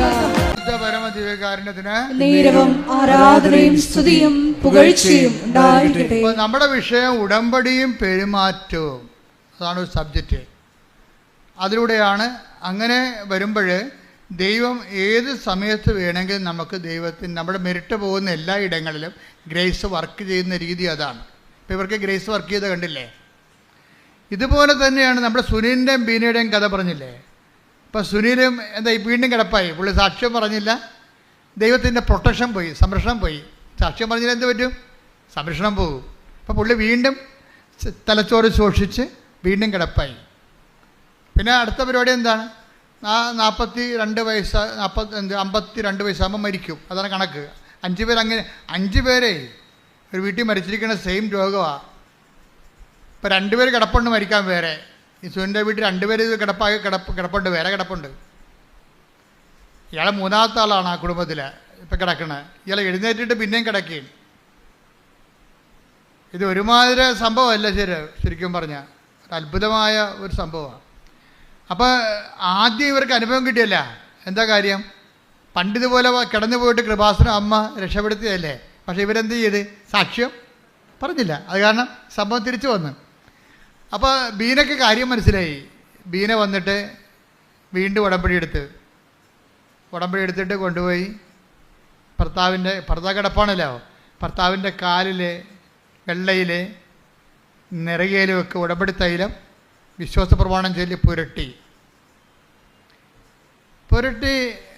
ഒരു ദിവസം കഴിഞ്ഞപ്പോൾ ബീന നോക്കി നിൽക്കുമ്പോൾ ഭർത്താവിൻ്റെ മുറിയിൽ നിന്ന് ഒരു നീല വെളിച്ചം ഇങ്ങനെ ഉരുണ്ട് വന്ന് ഫ്രണ്ടിലെ വാതിലെ കൂടി പുറത്തേക്ക് പോണ്. അപ്പോൾ ഇവൾ പൊളിച്ച് ഇതെന്ത് പരിപാടിയെന്ന്.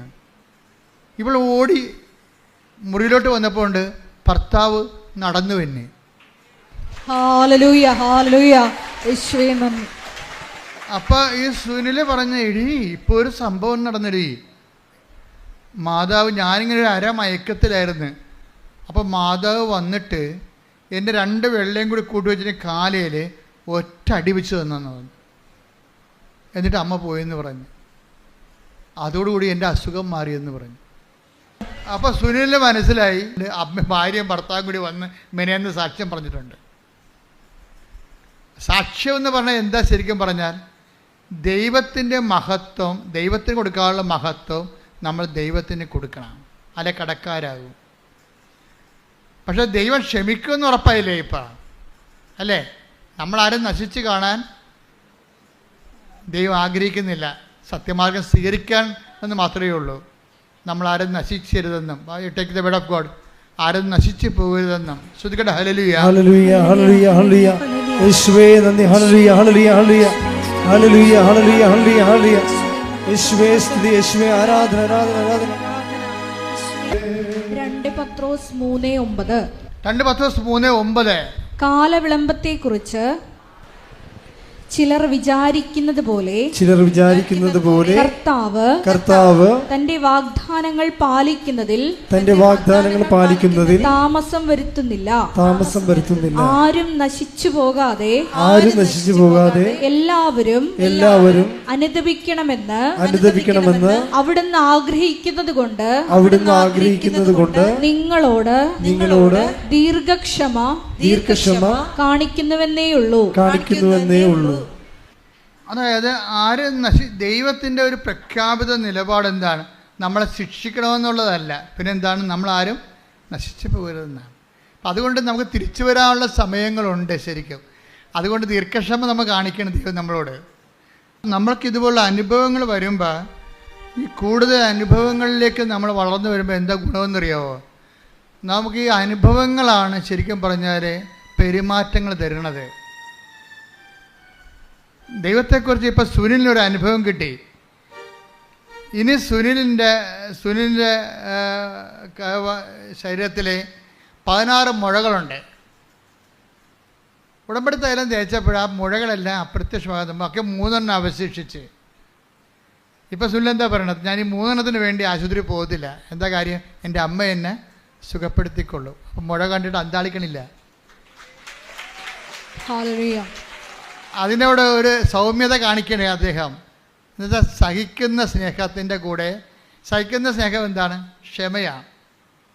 സൗമ്യത എന്ന് പറയുന്നത് എന്താ? സഹിക്കുന്ന സ്നേഹത്തിൻ്റെ കൂടെ പ്രത്യാശ കയറുമ്പോഴാണ് സൗമ്യത ഉണ്ടാകണത്. സൗമ്യത എന്ന് പറയുന്നത് ഒരു കോമ്പൗണ്ടായിട്ടോ ഒരു പല പല പുണ്യങ്ങളുടെ ഒരു കോമ്പൗണ്ടാണ്. സഹിക്കുന്ന സ്നേഹമാണ് ബേസ്മെൻറ്റ്. ആ സ്നേഹത്തിൻ്റെ കൂടെ സഹനം കയറുമ്പോൾ ആ ക്ഷമ. ഞാൻ ക്ഷമിച്ചിരിക്കണം എന്ന് വെച്ച് കഴിഞ്ഞാൽ എൻ്റെ അർത്ഥം എന്താണ്? എനിക്ക് നിന്നോട് സ്നേഹമുണ്ട്, എൻ്റെ സ്നേഹം കാരണം ഞാൻ നിന്നെ സഹിച്ചിരിക്കുന്നു എന്നർത്ഥം. അതാ ക്ഷമ. അതായത് എനിക്ക് സ്നേഹം നിന്നോടുണ്ട്, സ്നേഹം കാരണം ഞാൻ നിന്നെ സഹിച്ചിരിക്കുന്നു. അതിൻ്റെ പേരെന്താണ്? ക്ഷമിച്ചിരിക്കുന്നു എന്നാണ്. അപ്പോൾ ക്ഷമയെന്ന് പറഞ്ഞാൽ എന്താണ്? സ്നേഹം പ്ലസ് സഹനമാണ് ക്ഷമ. നിങ്ങൾക്ക് സ്നേഹം ഉണ്ടെങ്കിലും സഹിക്കാൻ തയ്യാറാകണം. ദൈവം ക്ഷമയുള്ളവനാണെന്ന് പറഞ്ഞു കഴിഞ്ഞാൽ, കരുണയുള്ളവനാണെന്നൊക്കെ പറഞ്ഞു കഴിഞ്ഞാൽ, അത് പറയണമെങ്കിൽ നമുക്കെന്താ മുടക്ക്? പറഞ്ഞാൽ പോരെ. പക്ഷേ കർത്താവ് പറയും, എനിക്ക് മുടക്കുണ്ട്. എനിക്ക് നിങ്ങളുടെ സ്നേഹമാണെന്ന് പറഞ്ഞാൽ ഞാൻ ആ സ്നേഹത്തെ സാധൂകരിക്കാൻ വേണ്ടി ഞാൻ സഹിച്ചിട്ടുണ്ട്. അതാണ് ദൈവം ക്ഷമിച്ചിരിക്കുന്നത്. അത് ക്ഷമയാണല്ല. കുരിശിൻ്റെ അവസാനം പറയുന്നത് എന്താണ്? പിതാവേ, അവർ ചെയ്യുന്ന എന്തെന്ന് അവരറിയുന്നില്ല, അവരോട്. കുരിശിൻ്റെ ക്ഷമയാണ്. ആ ക്ഷമ നമുക്ക് തരണേ എന്താണ്?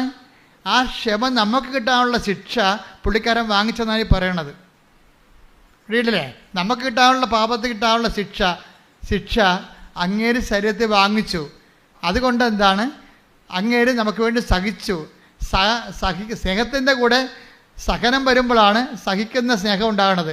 ഈ സഹിക്കുന്ന സ്നേഹമാണ് ക്ഷമ. അപ്പം ക്ഷമയെന്ന് പറയുമ്പോൾ സഹിക്കണം, അല്ലാതെ ക്ഷമ എന്ന് പറഞ്ഞൊരു കാര്യമില്ല.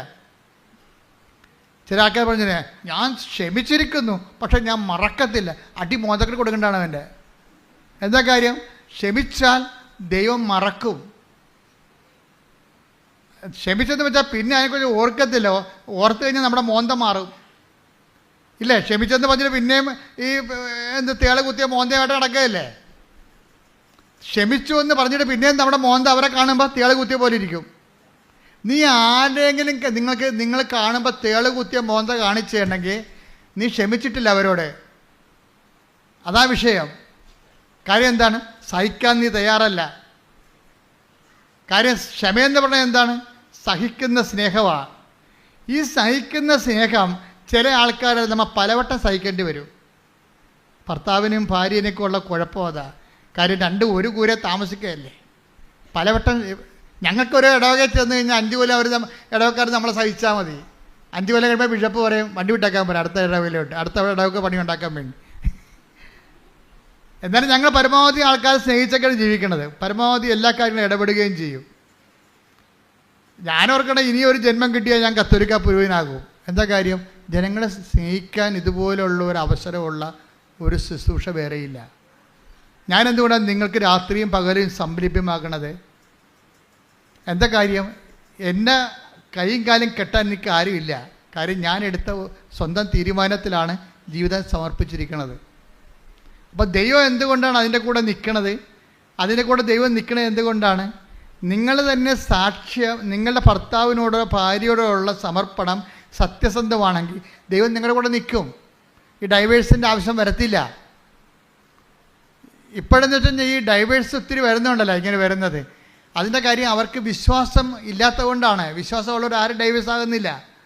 എത്ര പേരാണ്?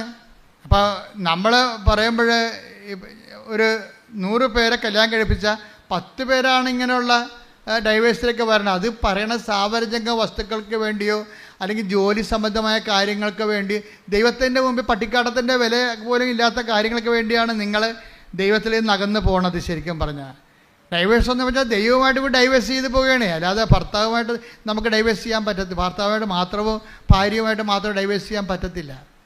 അതുകൊണ്ട് നീ എങ്ങനെ അധപ്പതിച്ചു എന്ന് നോക്കണമെന്ന് പറഞ്ഞിട്ടുണ്ട്. Take the bed of God. വെളിപ്പാടിൻ്റെ പുസ്തകം എടുത്ത് നീ എവിടെ നിന്നാണ് അധപ്പതിച്ചതെന്ന് നോക്കണം. എന്ത് വിഷയം പറഞ്ഞാണ് നീ അധപ്പതിച്ചതെന്ന് നോക്കണമെന്നോ. ശ്രുതിക്കട്ടെ ഹല്ലേലൂയ ഹല്ലേലൂയ ഹല്ലേലൂയ ഹല്ലേലൂയ. യേശുവേ നന്ദി. ഹല്ലേലൂയ ഹല്ലേലൂയ. യേശുവേ യേശുവേ ഹല്ലേലൂയ ഹല്ലേലൂയ ഹല്ലേലൂയ ഹല്ലേലൂയ ഹല്ലേലൂയ ഹല്ലേലൂയ ഹല്ലേലൂയ ഹല്ലേലൂയ. യേശുവേ ആരാധന ആരാധന. വെളിപാട് 2:5. വെളിപാട് 2:5. അതിനാൽ നീ ഏതവസ്ഥയിൽ നിന്നാണ് അധപ്പതിച്ചതെന്ന് ചിന്തിക്കുക. അനുദപിച്ച് ആദ്യത്തെ പ്രവർത്തികൾ ചെയ്യുക. അല്ലെങ്കിൽ ഞാൻ നിന്റെ അടുത്ത് വരികയും നിന്റെ ദീപപീഠം അതിന്റെ സ്ഥലത്ത് നിന്ന് നീക്കിക്കളയുകയും ചെയ്യും. ദീപപീഠം എന്ന് പറഞ്ഞാൽ എന്താണ്? ജ്ഞാനസ്ഥാന അവസരത്തിൽ നമുക്ക് തരുന്ന വെളിച്ചമാണ് വിശ്വാസം. അതുകൊണ്ടല്ല മരിക്കാൻ നേരത്തെ അച്ഛന്മാർ വന്നിട്ട് തലയ്ക്കിപ്പോൾ വെളിച്ചം കത്തിച്ച് വെക്കണത്. എന്താ പറയണത്? എന്നിട്ട് എന്താ പറയണത്? ജ്ഞാനസ്ഥാനത്തിൽ കൊടുക്കുമ്പോൾ ഈ ദീപം കൊടുക്കുമ്പോൾ എന്താ കൊടുക്കണത്? ദീപം ജ്ഞാനസ്ഥാനത്തിൽ കൊടുത്തിട്ട് കൊച്ചിൻ്റെ കൈ കൊടുത്ത് പറയും, മാതാപിതാക്കന്മാരെ ജ്ഞാനപിതാക്കളെ, നിങ്ങളുടെ കുഞ്ഞ് ക്രിസ്തുവിനാൽ പ്രകാശിതനാണ്, പ്രകാശിതയാണ്. അവളെന്നും വെളിച്ചത്തിൻ്റെ മകനായി ജീവിക്കേണ്ടതാണ്. ക്രിസ്തുവിൻ്റെ പ്രകാശം അവനിൽ തിളങ്ങി വിളങ്ങട്ടെ. ദിവനാഥം വരുമ്പോൾ സ്വർഗസ്ഥരായ എല്ലാ വിശുദ്ധന്മാരുടെ അവിടുത്തെ എതിരേൽക്കുവാനുള്ള ഭാഗ്യം അവർക്ക് ലഭിക്കട്ടെ എന്ന് പറഞ്ഞുകൊണ്ടാണ് ദീപപീഠം തരണത്. ദീപപീഠം തരികണേ, വെളിച്ചം വിശ്വാസം തരികണേ. നീ വിശ്വാസത്തിനെതിരെ പ്രവർത്തിച്ചാൽ ഞാൻ വന്നിട്ട് ആദ്യം വിശ്വാസം എടുത്ത് മാറ്റുമെന്ന്. കാര്യം എന്താണ്? നിനക്ക് വിശ്വാസം തന്നിട്ട് കാര്യമില്ല. അതിന് കർത്താവ് പറയണം, ന്യായം എന്ന് പറയണത് പന്നികളുടെ മുമ്പിൽ നിങ്ങളുടെ രത്നങ്ങൾ വിതറരുത്. Take the bed of God. ശ്രുതിക്കട്ടെ ഹല്ലേലൂയ ഹല്ലേലൂയ ഹല്ലേലൂയ ഹല്ലേലൂയ ഹല്ലേലൂയ. യേശുവേ നന്ദി. ഹല്ലേലൂയ ഹല്ലേലൂയ ഹല്ലേലൂയ ഹല്ലേലൂയ ഹല്ലേലൂയ ഹല്ലേലൂയ. മത്തായി 7:6. മത്തായി 7:6. വിശുദ്ധമായത് നായ്ക്കൾക്ക് കൊടുക്കരുത്. നിങ്ങളുടെ മുത്തുകൾ പന്നികൾക്ക് ഇട്ടുകൊടുക്കരുത്. അവ അത് ചവിട്ടി നശിപ്പിക്കുകയും തിരിഞ്ഞ് നിങ്ങളെ ആക്രമിക്കുകയും ചെയ്തേക്കാം. എങ്ങനെയുണ്ട് പരിപാടി?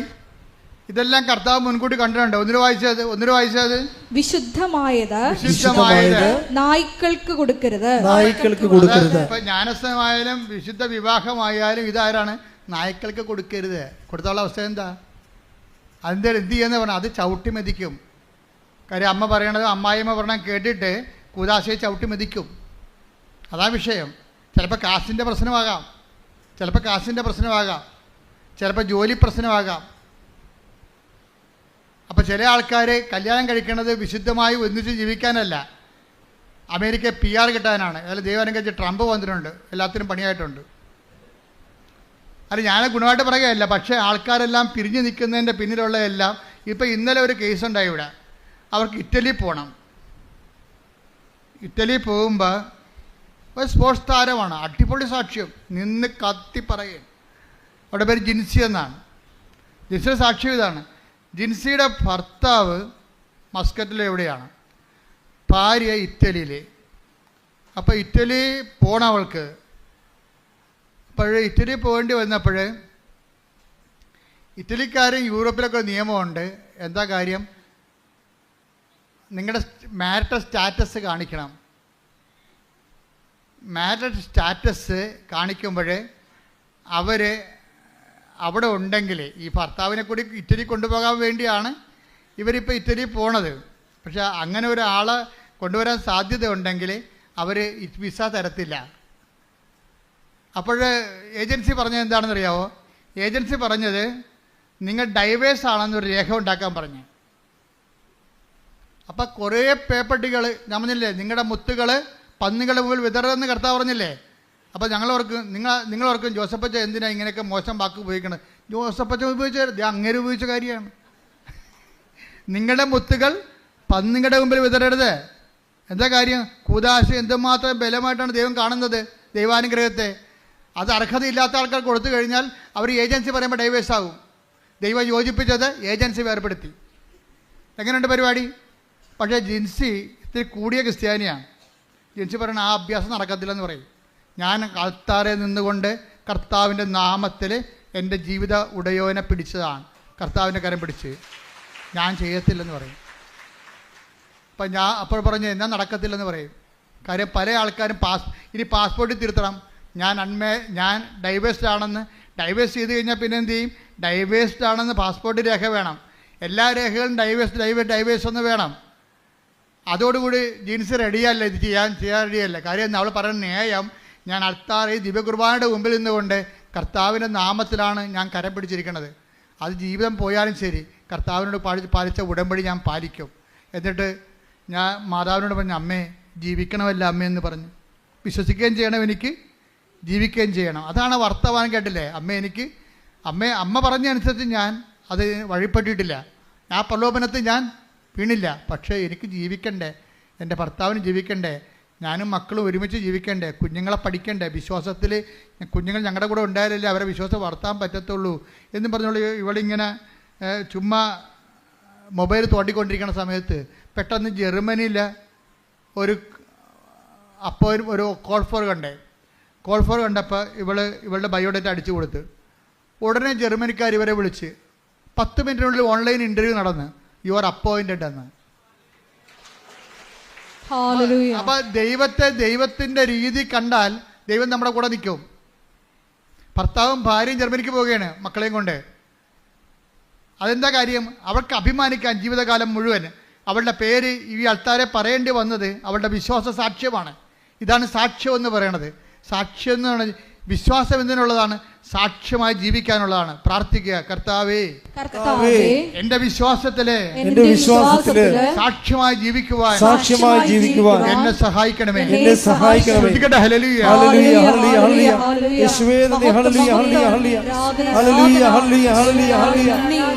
പരമദിവ്യകാരുണ്യത്തിന് ആരാധനയും സ്തുതിയും പുകഴ്ചയും ഉണ്ടായിരിക്കട്ടെ. എൻ്റെ പ്രിയപ്പെട്ടവരെ, നമ്മൾ കർത്താവ് നമ്മളോട് സംസാരിച്ചുകൊണ്ടിരിക്കുകയാണ്. നിങ്ങൾ ഓർക്കേണ്ടത്, ഇപ്പോൾ ഈ ജിൻസിയുടെ കാര്യം തന്നെ എടുക്കാം. ജിൻസി എന്തുകൊണ്ടാണ് ഡൈവേഴ്സ് ചെയ്യണം, രേഖ ഉണ്ടാക്കണമെന്ന് പറഞ്ഞപ്പോൾ രേഖ ഉണ്ടാക്കാതെ എന്നിട്ട് കർത്താവിനോട് അവളോട് സംസാരിച്ചു. അമ്മ പറഞ്ഞ വചനമനുസരിച്ച് അവൻ പറഞ്ഞ പോലെ ഞാൻ ചെയ്തിട്ടുണ്ട്, ഉടമ്പടിയിലാണ് ഞാൻ. പക്ഷേ എൻ്റെ കുഞ്ഞുങ്ങൾക്ക് ജീവിക്കണ്ടേ, അവരെ വിശ്വാസം പഠിപ്പിക്കണ്ടേ. അപ്പം അതും ദൈവത്തെ മനസ്സിലാകും. അതാണ് സെക്കൻഡുകൾക്കുള്ള മറുപടിയാണ്. സെക്കൻഡുകൾക്കുള്ള മറുപടിയാണ്. എന്നിട്ട് ജിൻസി എന്തുകൊണ്ടാണ് പതറാതിരുന്നത്? ഇത്രയും വലിയ ക്ഷോഭം, നിങ്ങൾ പിരിഞ്ഞ് വേജരേഖ ഉണ്ടാക്കണമെന്ന് പറഞ്ഞപ്പോൾ എന്തുകൊണ്ടാണ് ഇവൾ അതിനെ സൗമ്യമായി നേരിട്ടത്? അതിൻ്റെ കാര്യം അവിടെ മുൻകാല അനുഭവങ്ങൾ. നമുക്ക് ദൈവം മുൻകാല അനുഭവങ്ങൾ തരുന്നത് ഈ വർത്തമാന കാലത്ത് നിങ്ങൾക്ക് വിശ്വാസത്തിൽ ഒരു പരീക്ഷണം ഉണ്ടാകുമ്പോൾ അതിനെ പ്രതിരോധിക്കാൻ വേണ്ടിയാണ് മുൻകാല അനുഭവങ്ങൾ. അതായത് എപ്പോഴും നിങ്ങൾ ചെയ്യണം, എന്തെങ്കിലും ഒരു പ്രശ്നം ഉണ്ടാകുമ്പോൾ കർത്താവ് ചോദിക്കും, നിങ്ങൾ എന്തിനാണ് അപ്പം ഇല്ലാത്തതിനെക്കുറിച്ച് ഉത്കണ്ഠപ്പെടുന്നത്? 5 അപ്പം കൊണ്ട് 5000 പേര് തീറ്റിപ്പോറ്റിയപ്പോൾ എത്ര കുട്ട നിറയെ നിങ്ങൾ ശേഖരിച്ചു? കണ്ട, പഴയ കാലം കണക്കാൻ പറഞ്ഞിരിക്കുകയാണ്. ശ്രുതിക്കട്ടെ, ഹല്ലേലൂയ. Take the bed of God. ശ്രുതിക്കട്ടെ, ഹല്ലേലൂയ, ഹല്ലേലൂയ, ഹല്ലേലൂയ, ഹല്ലേലൂയ, ഹല്ലേലൂയ. യേശുവേ നന്ദി, യേശുവേ സ്തുതി. ഹല്ലേലൂയ, ഹല്ലേലൂയ, ഹല്ലേലൂയ, ഹല്ലേലൂയ, ഹല്ലേലൂയ. മർക്കോസ് 8:17. മർക്കോസ് 8:17. ഇത് മനസ്സിലാക്കിയ യേശു അവരോട് പറഞ്ഞു. ഇത് മനസ്സിലാക്കിയ യേശു അവരോട് പറഞ്ഞു, നിങ്ങൾ അപ്പമില്ലാത്തതിനെ കുറിച്ച് എന്തിന് തർക്കിക്കുന്നു? നിങ്ങൾ അപ്പമില്ലാത്തതിനെ കുറിച്ച് എന്തിന് തർക്കിക്കുന്നു? ജോലി ഇല്ലാത്തതിനെ കുറിച്ച് അങ്ങോട്ടും ഇങ്ങോട്ടും എന്തിനാ തർക്കിക്കണത്? അല്ലേ? അപ്പം ഇങ്ങനെ ഓരോ വിഷയം ഇല്ലാത്തതിനെ കുറിച്ച് എന്തിന് തർക്കിക്കുന്നു? ഇനിയും നിങ്ങൾ മനസ്സിലാക്കുകയും ഗ്രഹിക്കുകയും ചെയ്യുന്നില്ലേ? നിങ്ങളുടെ ഹൃദയങ്ങൾ മന്ദീഭവിച്ചിരിക്കുന്നുവോ? കണ്ണുണ്ടായിട്ടും നിങ്ങൾ കാണുന്നില്ലേ? ചെവിയുണ്ടായിട്ടും നിങ്ങൾ കേൾക്കുന്നില്ലേ? നിങ്ങൾ ഓർമ്മിക്കുന്നില്ലേ? 5 അപ്പം ഞാൻ 5000 പേർക്കായി ഭാഗിച്ചപ്പോൾ 5000 ഭാഗിച്ചപ്പോൾ ശേഷിച്ച കഷണങ്ങൾ നിങ്ങൾ എത്ര കുട്ട നിറച്ചെടുത്തു? 12 എന്ന് അവർ മറുപടി പറഞ്ഞു. 7 അപ്പം 4000 പേർക്ക് വീതിച്ചപ്പോൾ മിച്ചം വന്ന കഷണങ്ങൾ നിങ്ങൾ എത്ര കുട്ട എടുത്തു? 7 എന്നവർ മറുപടി പറഞ്ഞു. അവൻ ചോദിച്ചു, എന്നിട്ടും നിങ്ങൾ ഗ്രഹിക്കുന്നില്ലേ? അതായത് ഒരു വിഷയം ഉണ്ടാകുമ്പോൾ പഴയ അനുഭവങ്ങളുടെ ഫയലെടുക്കണമെന്ന് ഈശോ പറയണത്. നിങ്ങൾ ഇതിനേക്കാൾ കഴിഞ്ഞ ദിവസം ഇന്നലെ ഒരു ദിവസം ഒരു മജിസ്ട്രേറ്റ് എന്നെ വിളിച്ചു. അവർ ഡെലിവറി കഴിഞ്ഞിട്ട് എന്നെ വിളിച്ചതാണ്. വിളിച്ചു കഴിഞ്ഞപ്പോൾ കുറച്ച് വിഷമങ്ങളൊക്കെ എന്നോട് പറഞ്ഞു. അപ്പോൾ ഞാൻ പറഞ്ഞു, മകളെ, ഇതിനേക്കാൾ വലിയ പ്രയാസങ്ങളിലൂടെയാണ് നിങ്ങളുടെ കുടുംബം കടന്നു പോയത്. ഇന്ന് എത്രയോ വലിയ ഭാഗ്യം കിട്ടി. അപ്പോൾ ആ ദൈവം തന്നെ ഇപ്പോഴും ജീവിച്ചിരിക്കണം. ഇപ്പോൾ ഈ പ്രശ്നമൊക്കെ ഇപ്പോൾ പെട്ടെന്ന് തീരും. കാര്യം എന്താണ്? കഴിഞ്ഞ കാര്യങ്ങളെക്കുറിച്ച് ഓർക്കാൻ. ഉടനെ എൻ്റെ വാട്സപ്പിൽ അവരിങ്ങനെ കുറേ കർത്താവിനെ സ്തുതിച്ചുകൊണ്ട് കുറേ വചനങ്ങളിട്ട്, വചനങ്ങളുടെ പ്രാർത്ഥന കിട്ടും. എന്താ കാര്യം? ഞാൻ പറഞ്ഞ സത്യമാണ്. അവർക്ക് എന്ത് കിട്ടി? പ്രത്യാശ കിട്ടി. കഴിഞ്ഞ കാലങ്ങളിൽ അവരെ സഹായിച്ച കർത്താവ് തന്നെയാണ് ഇന്നും ജീവിച്ചിരിക്കുന്നത്. അത്രയും പ്രശ്നങ്ങൾ ഇന്നില്ല. ഇപ്പം ഇന്നുണ്ടായിരുന്ന പ്രശ്നങ്ങൾ കഴിഞ്ഞ കാലങ്ങളിൽ എന്നെ സഹായിച്ച കർത്താവ് ഇന്ന് എന്നെ സഹായിക്കും എന്നുള്ള ബോധ്യം കിട്ടി. കൈയടിക്കട്ടെ, ശ്രദ്ധിക്കട്ടെ.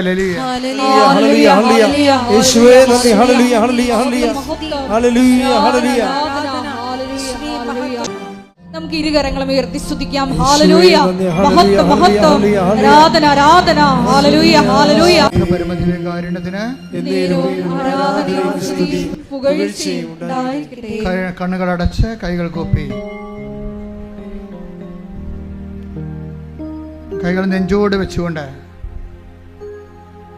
കർത്താവിൻ്റെ തിരുസന്നിധിയിൽ നമുക്കായിരിക്കാം. കർത്താവേ, നിന്റെ വിശുദ്ധ പൗരോഹിത്യത്തെ മഹത്വപ്പെടുത്തണമെന്ന് പ്രാർത്ഥിക്കുന്നു. ശ്രദ്ധിക്കട്ടെ. ഹല്ലേലൂയ, ഹല്ലേലൂയ, ഹല്ലേലൂയ, ഹല്ലേലൂയ, ഹല്ലേലൂയ. മഹത്വം, മഹത്വം, ആരാധന, ആരാധന. കർത്താവേ, അന്ധന് കാഴ്ച നൽകിയവനെ, ഹല്ലേലൂയ, ഈശ്വര ആരാധന. കർത്താവേ, ചെകിടന് കേട് നൽകിയവനെ, ഈശ്വര ആരാധന. കർത്താവേ, ഊമന് സംഭാഷണം നൽകിയവനെ, ഈശ്വര ആരാധന. കർത്താവേ, മഹ്ഫൂദ് രോഗി സുഖപ്പെടുത്തിയവനെ, കർത്താവെ, മരിച്ചവനെ ഉയർപ്പിച്ചവനെ, കർത്താവെ, നിന്റെ തിരുനാമത്തിന് സ്തോത്രം ചെയ്യുന്നു. കർത്താവെ, കർത്താവെ, നിന്റെ തിരുമുറുപാടുന്ന വലതുകരം, അണിപ്പിടുതാർന്ന അത്ഭുതകരം അങ്ങയുടെ മക്കളുടെ ശിരസിൽ വെക്കണമെന്ന് പ്രാർത്ഥിക്കുന്നു. അടിപ്പിണർ പോലെ, വൈതാഖാലം പോലെ ദൈവികമായ ശക്തി ആന്തരിക അവയവങ്ങളിലേക്ക് പ്രവേശിക്കട്ടെ. മാരക രോഗങ്ങൾ, തീരാവേദികൾ യേശു ക്രിസ്തു നാമത്തിൽ മാറിപ്പോകട്ടെ. ശ്രദ്ധിക്കട്ടെ. നിങ്ങൾ അഭിഷേകത്തിനെയും വിഷം ശ്രദ്ധിച്ചുകൊണ്ടേ ഇരിക്കുക. അച്ഛൻ നിങ്ങളുടെ ജീവിതത്തിൻ്റെ മേഖലകൾ, ജോലിയില്ലാത്തവർ, വീടില്ലാത്തവർ, വഴിയില്ലാത്തവർ, കുടുംബങ്ങളെക്കുറിച്ചും കുഞ്ഞുങ്ങളെക്കുറിച്ചും വേദന അനുഭവിക്കുന്നവർ, പലതരത്തിലുള്ള സാങ്കേതിക സംഘർഷാത്മകമായ ജീവിത കുടുംബ സാഹചര്യം ഉള്ളവർക്കെല്ലാം വേണ്ടി പ്രാർത്ഥിക്കുന്ന സമയമാണ്. കർത്താവേ, നിന്റെ ഉന്നതമായ നാമത്തിൽ സ്വന്തം ചെയ്യുന്ന കർത്താവേ, നിന്റെ വിശുദ്ധ പൗരോഹിത്യത്തെ മഹത്വപ്പെടുത്തണമേ. കർത്താവേ, നീ ഏത് ഭവനത്തിൽ പ്രവേശിക്കുമ്പോഴും ആ ഭവനത്തിന് സമാധാന ആശംസകൾ നടത്തുന്ന കർത്താവേ, ഭവനത്തെ കർത്താവേ, നിന്റെ നാമത്തിൽ ഞങ്ങൾ ഈ ഭവനങ്ങൾക്ക് സമാധാനം ആശംസിക്കുന്നു. ഓൺലൈനിൽ പ്രാർത്ഥിക്കുന്നവരെ അങ്ങ് ഏറ്റെടുക്കണം പ്രാർത്ഥിക്കുന്നു. എന്റെ കർത്താവിന് ഉന്നതമായ നാമത്തിൽ കർത്താവേ, ഡൈവേഴ്സ് താമസിക്കുന്നവരെ, വിവാഹമോചിതരായവരെ, കർത്താവ് ഒരുമിച്ച് താമസിക്കാൻ ആഗ്രഹിക്കുന്നവരെ, ജീവിക്കാൻ ആഗ്രഹിക്കുന്നവരെ, ഒരുമിച്ച് പിരിഞ്ഞു പോയവരെ, ഒരുമിച്ച് ജീവിക്കാൻ ആഗ്രഹിക്കുന്നവരെ, അവരെല്ലാം സ്പർശിക്കാൻ പ്രാർത്ഥിക്കുന്നു. മക്കളില്ലാത്തവരെ, ഗർഭസ്ഥ ശുദ്ധികൾക്ക് ഹൃദയത്തിന് ദ്വാരവും ആന്തരിക വൈകല്യങ്ങളും ഉള്ളവരെ കർത്താവെ സ്പർശിക്കണമെന്ന് പ്രാർത്ഥിക്കുന്നു. ഇവിടെ കഴിയുന്നവർ കർത്താവെ, അസ്ഥിപഞ്ചങ്ങളുടെ വേദന, കിഡ്നികളിലെ രോഗങ്ങള്, പാങ്ക്രിയാസ് കല്ലുകള്, ആമാശയത്തിന് കട്ടിയില്ലാതിരിക്കുകയും ഇടിഞ്ഞു പോകുന്ന അവസ്ഥകള്, ഗർഭാശയത്തിന് കട്ടിയില്ലാതിരിക്കുകയും ഇടിഞ്ഞു പോകുന്ന അവസ്ഥകള്, അൾസർ രോഗങ്ങള്, എപ്പിലെപ്സി രോഗങ്ങള്, പിച്ച് രോഗങ്ങൾ, പിസ്റ്റുല രോഗങ്ങള് യേശു ക്രിസ്തുവിന്റെ നാമത്തില് മാറിപ്പോകട്ടെ. Hallelujah.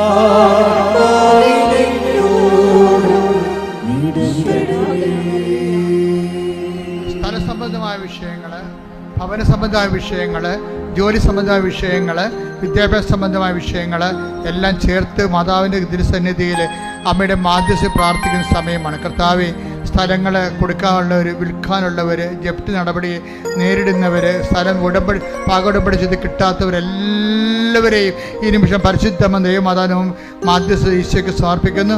ദൈവത്തിൻ്റെ കരുണ അവരിലേക്ക് ആവശ്യിക്കട്ടെ. മക്കളെക്കുറിച്ച് വേവലാതി കൊള്ളുന്നവർ, പഠിക്കുന്ന കുഞ്ഞുങ്ങൾ, പഠനത്തിൽ പുരോഗതി ഇല്ലാത്തവർ, പഠിക്കാൻ പറ്റാത്തവർ, പഠിക്കുന്നത് മനസ്സിൽ പതിഞ്ഞു നിൽക്കുന്ന പരീക്ഷയെ പരിഹരിക്കാൻ കഴിയാത്തവർ എല്ലാ മക്കളെയും നിന്റെ തിരുമുറാണ് വലതുകരത്തെ സ്പർശിക്കണമെന്ന് പ്രാർത്ഥിക്കുന്ന കർത്താവ്. ഉദ്യോഗസ്ഥരെ, ജോലി ഇല്ലാത്തവർ, ജോലി തേടുന്നവർ, ഉള്ള ജോലി നഷ്ടപ്പെടാൻ പോകുന്നത്, ഉള്ള ജോലിക്ക് വേണ്ടത്ര ശമ്പളമില്ലാത്ത ജോലി മാറാൻ ആഗ്രഹിക്കുന്നവർ, രാജ്യം മാറാൻ ആഗ്രഹിക്കുന്നവർ, കർത്താവ് ഒരുമിച്ച് ജീവിക്കാൻ ആഗ്രഹിക്കുന്നവർ, ജോലി സംബന്ധ വിഷയങ്ങളിൽ കർത്താവ് ജീവിതം നഷ്ടപ്പെട്ടവർ എല്ലാവരും സഹോദരിച്ച് പ്രാർത്ഥിക്കുന്നു. ദൈവത്തെ വിസ, ഇൻ്റർവ്യൂ, PR അതുപോലെയുള്ള എല്ലാവിധ ഓഫർ ലെറ്റർ, അതുമൂലം ഉണ്ടാകുന്ന ഓരോ തകരാറുകൾ, വിഷമതകൾ അനുഭവിക്കുന്ന എല്ലാവരുടെയും എല്ലാ വിഷമതകളും യേശു ക്രിസ്തു നാമത്തിൽ ബന്ധിക്കുന്നു. സ്തുതിക്കട്ടെ. ഹല്ലേലൂയ, ഹല്ലേലൂയ, യേശുവേ നന്ദി, ഹല്ലേലൂയ. ഒരു നിമിഷം നമുക്ക് മൗനമായിട്ട് പ്രാർത്ഥിക്കാം. സുവിശേഷ കൈമാറ്റത്തിനുള്ള അധിക കൃപ, മറ്റുള്ളവരുടെ മുമ്പിൽ ഈശോയെ നിന്നെ ഏറ്റുപറയുവാനുള്ള കൃപ ഞങ്ങൾക്ക് നൽകണമേ എന്ന് പ്രാർത്ഥിച്ചുകൊണ്ട് ശിരസ് നമിച്ച് നമുക്ക് ദിവ്യകാരുണ്യനാഥൻ്റെ ആശീർവാദം അതീവ സ്നേഹത്തോടെ സ്വീകരിക്കാം.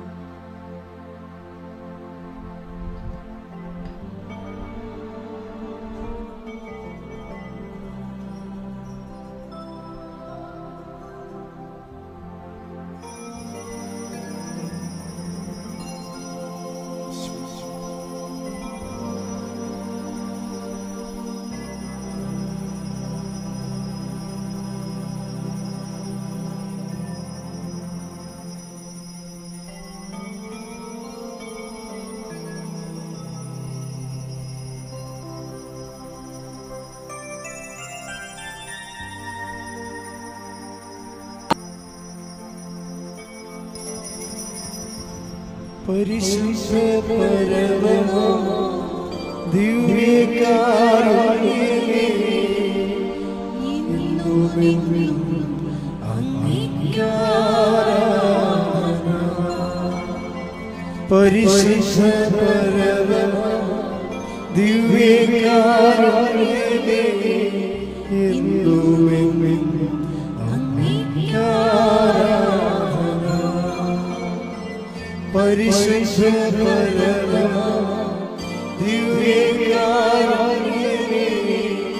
എന്നുമെന്നും അങ്ങേക്കാരാധന. എല്ലാ ദിവസവും നമുക്ക് ഇവിടെ ഉടമ്പടിയുണ്ട്. ഇന്നലെ തന്നെയും ഏതാണ്ട് രാവിലെ 800 പേരാണ് ഇന്നലെ ഉടമ്പടി പുതുക്കി, എന്നിട്ട് കൂടുതൽ ഉടമ്പടി പുതുക്കിയിരിക്കുന്നത്. അതുപോലെ 600 പേരുള്ള ഉടമ്പടി പുതുതായിട്ട് എടുത്തിട്ടുണ്ട്. അപ്പോൾ നിങ്ങളെപ്പോഴും ശ്രദ്ധിക്കേണ്ടത്, തിരക്കിന് വന്നാൽ നിങ്ങൾ ഉടമ്പടി എടുക്കുന്നുണ്ടെങ്കിലും അച്ഛൻ്റെ ധ്യാനം നിങ്ങൾ കൂടണം. ഉടമ്പടിക്ക് എത്ര ധ്യാനം കൂടിയാലും കൂടുതലാകത്തില്ല. കാര്യം എല്ലാത്തിലും പുതിയ പുതിയ ഉടമ്പടിയുടെ കാര്യങ്ങളാണ് കർത്താവ് പറയുന്നത്. അപ്പോൾ പിന്നെ രാവിലെ അച്ഛൻ്റെ ധ്യാനം ഉണ്ടല്ലോ, നിങ്ങളുടെ കൂടെ എഴുന്നേറ്റിട്ട് 5:30 മണിക്കുള്ള പ്രത്യക്ഷീകരണ പ്രാർത്ഥനയില്ലേ, അവർ ഡെയിലി ബ്രെഡ്, അത് എല്ലാവരും അത് ഷെയർ ചെയ്യുന്നുണ്ട്. ഒത്തിരി പേര് അത് സ്റ്റാറ്റസ് ഇടുന്നുണ്ട്. അത് വലിയ സുവിശേഷ വേലയാണ്. രാവിലെ സുവിശേഷ ജോലി ചെയ്തിട്ട് നമുക്ക് എഴുന്നേക്കാൻ പറ്റുന്നു എന്നുള്ളതാണ് അതിൻ്റെ ഏറ്റവും വലിയ ഗുണം. അത് വീണ്ടും എല്ലാവരും ഓർപ്പിക്കുക, അച്ഛൻ ഒരിക്കൽ കൂടി ഓർപ്പിക്കണം. അത് മുടക്കാതിരിക്കാൻ വേണ്ടി നിങ്ങൾ പ്രത്യേകം ശ്രദ്ധിക്കണം. പിന്നെ അച്ഛനെ കാണാൻ വേണ്ടി ഞാൻ മിക്കവാറും തന്നെ ഇവിടെ ഉണ്ട്. പൊതുവായിട്ട് പ്രോഗ്രാം ഒന്ന് വല്ലപ്പോൾ 1-2 ദിവസങ്ങളൊക്കെ പുറത്ത് പോകത്തുള്ളൂ. അപ്പോൾ അത് നിങ്ങൾ ജസ്റ്റ് വിളിച്ച് ചോദിച്ചാൽ മതി. അല്ല അച്ഛൻ ഇവിടെ നിന്ന് പോകത്തില്ല, എപ്പോഴും മറ്റു രാജ്യങ്ങളാണെന്നൊന്നും പറയരുത്. കാര്യം കൃപാസനം കഴിഞ്ഞിട്ടുള്ള ശുശ്രൂഷ മാത്രമേ അച്ഛനേ ഉള്ളൂ. അപ്പം അതുകൊണ്ട് 1-2 ദിവസമൊക്കെ ചില സമയത്ത്, ചില മാസങ്ങളിൽ, അത് എല്ലാ മാസവും ഇല്ല, ചിലപ്പം പുറത്തായിരിക്കും. 1-2 ദിവസം കൂടി പോയാൽ 3-4 ദിവസം. അതിൻ്റെ അപ്പുറത്ത് അപ്പോൾ അത് കഴിഞ്ഞാൽ ഉടനെ വരിക. അല്ല ഞാനിങ്ങനെ സൈറ്റ് സീനിങ് ഒന്നും പോകത്തില്ല. ആ ശുശ്രൂഷ ചെയ്യുക, അപ്പം തന്നെ വിട്ടുപോരുക. അപ്പം അതുകൊണ്ട് ഞാൻ പറഞ്ഞു വരുന്നതിൻ്റെ കാര്യം, അപ്പോൾ ഇപ്പോൾ ഒരു 2 മാസം കൂടുമ്പോൾ, ചിലപ്പോൾ 2 മാസം കൂടുമ്പോഴാണ് ചിലപ്പോൾ ഒരു 3 ദിവസം അച്ഛൻ ഓഫ് എടുത്തിട്ട് മറ്റ് രാജ്യങ്ങളിൽ പോയി ധ്യാനിപ്പിക്കുന്ന ശുശ്രൂഷ വരെ. അപ്പം അത് നിങ്ങൾ ആ സമയത്ത് ഇങ്ങനെ വരുമ്പോൾ ഒന്ന് വിളിച്ച് ചോദിക്കണം, അത്രയേ ഉള്ളൂ. ഒരു സിമ്പിള്. ഒന്ന് വിളിച്ച് ചോദിക്കണം, അച്ഛനുണ്ടോ ഈ ദിവസങ്ങളുണ്ടോ എന്ന് ചോദിക്കുമ്പോൾ അവർ കാര്യം പറയും. അപ്പോൾ നിങ്ങൾക്ക് അത് അച്ഛൻ വന്ന ഉടനെ അതെല്ലാം എടുത്ത് മാറ്റും. അരിയറായിട്ട് കിടക്കുന്ന, ബാക്കി കുടിച്ചുകേട്ട് കാണാതിരിക്കുന്ന എല്ലാവരും കാണാം. ഒരിക്കലും ഒരു കാരണവശാലും നിങ്ങളുടെ വിഷയം സീരിയസ് ആയാൽ മതി. വിഷയം സീരിയസ് ആയാൽ മതി, അതിൻ്റെ രേഖ ഉണ്ടാകണം. വേറെ ഒരു പ്രശ്നവുമില്ല. എല്ലാ ദിവസവും കാണുന്നില്ലേ? അതുകൊണ്ട് നിങ്ങൾ ഈ ഉടമ്പടിയുടെ കാര്യം, ആ ധ്യാനം കൂടുകയും മറ്റുള്ളവരോട് സംസാരിക്കുകയും നിങ്ങൾ ഉടമ്പടിയുടെ ആളാണെന്ന് ദൈവത്തിന് തോന്നുന്നത്. ദൈവത്തോടാണ് ഉടമ്പടി ചെയ്യേണ്ടത്, അത് കൃപാസനത്തോടല്ല. അതുകൊണ്ട് സന്തോഷമായിരിക്കണം. നിങ്ങൾക്ക് എല്ലാവർക്കും വലിയ വലിയ സാക്ഷ്യങ്ങളല്ലേ ആൾക്കാർ പറയണത്. അപ്പം അതുകൊണ്ട് നിങ്ങൾക്കും വലിയ സാക്ഷ്യം പറയാൻ കഴിയട്ടെ.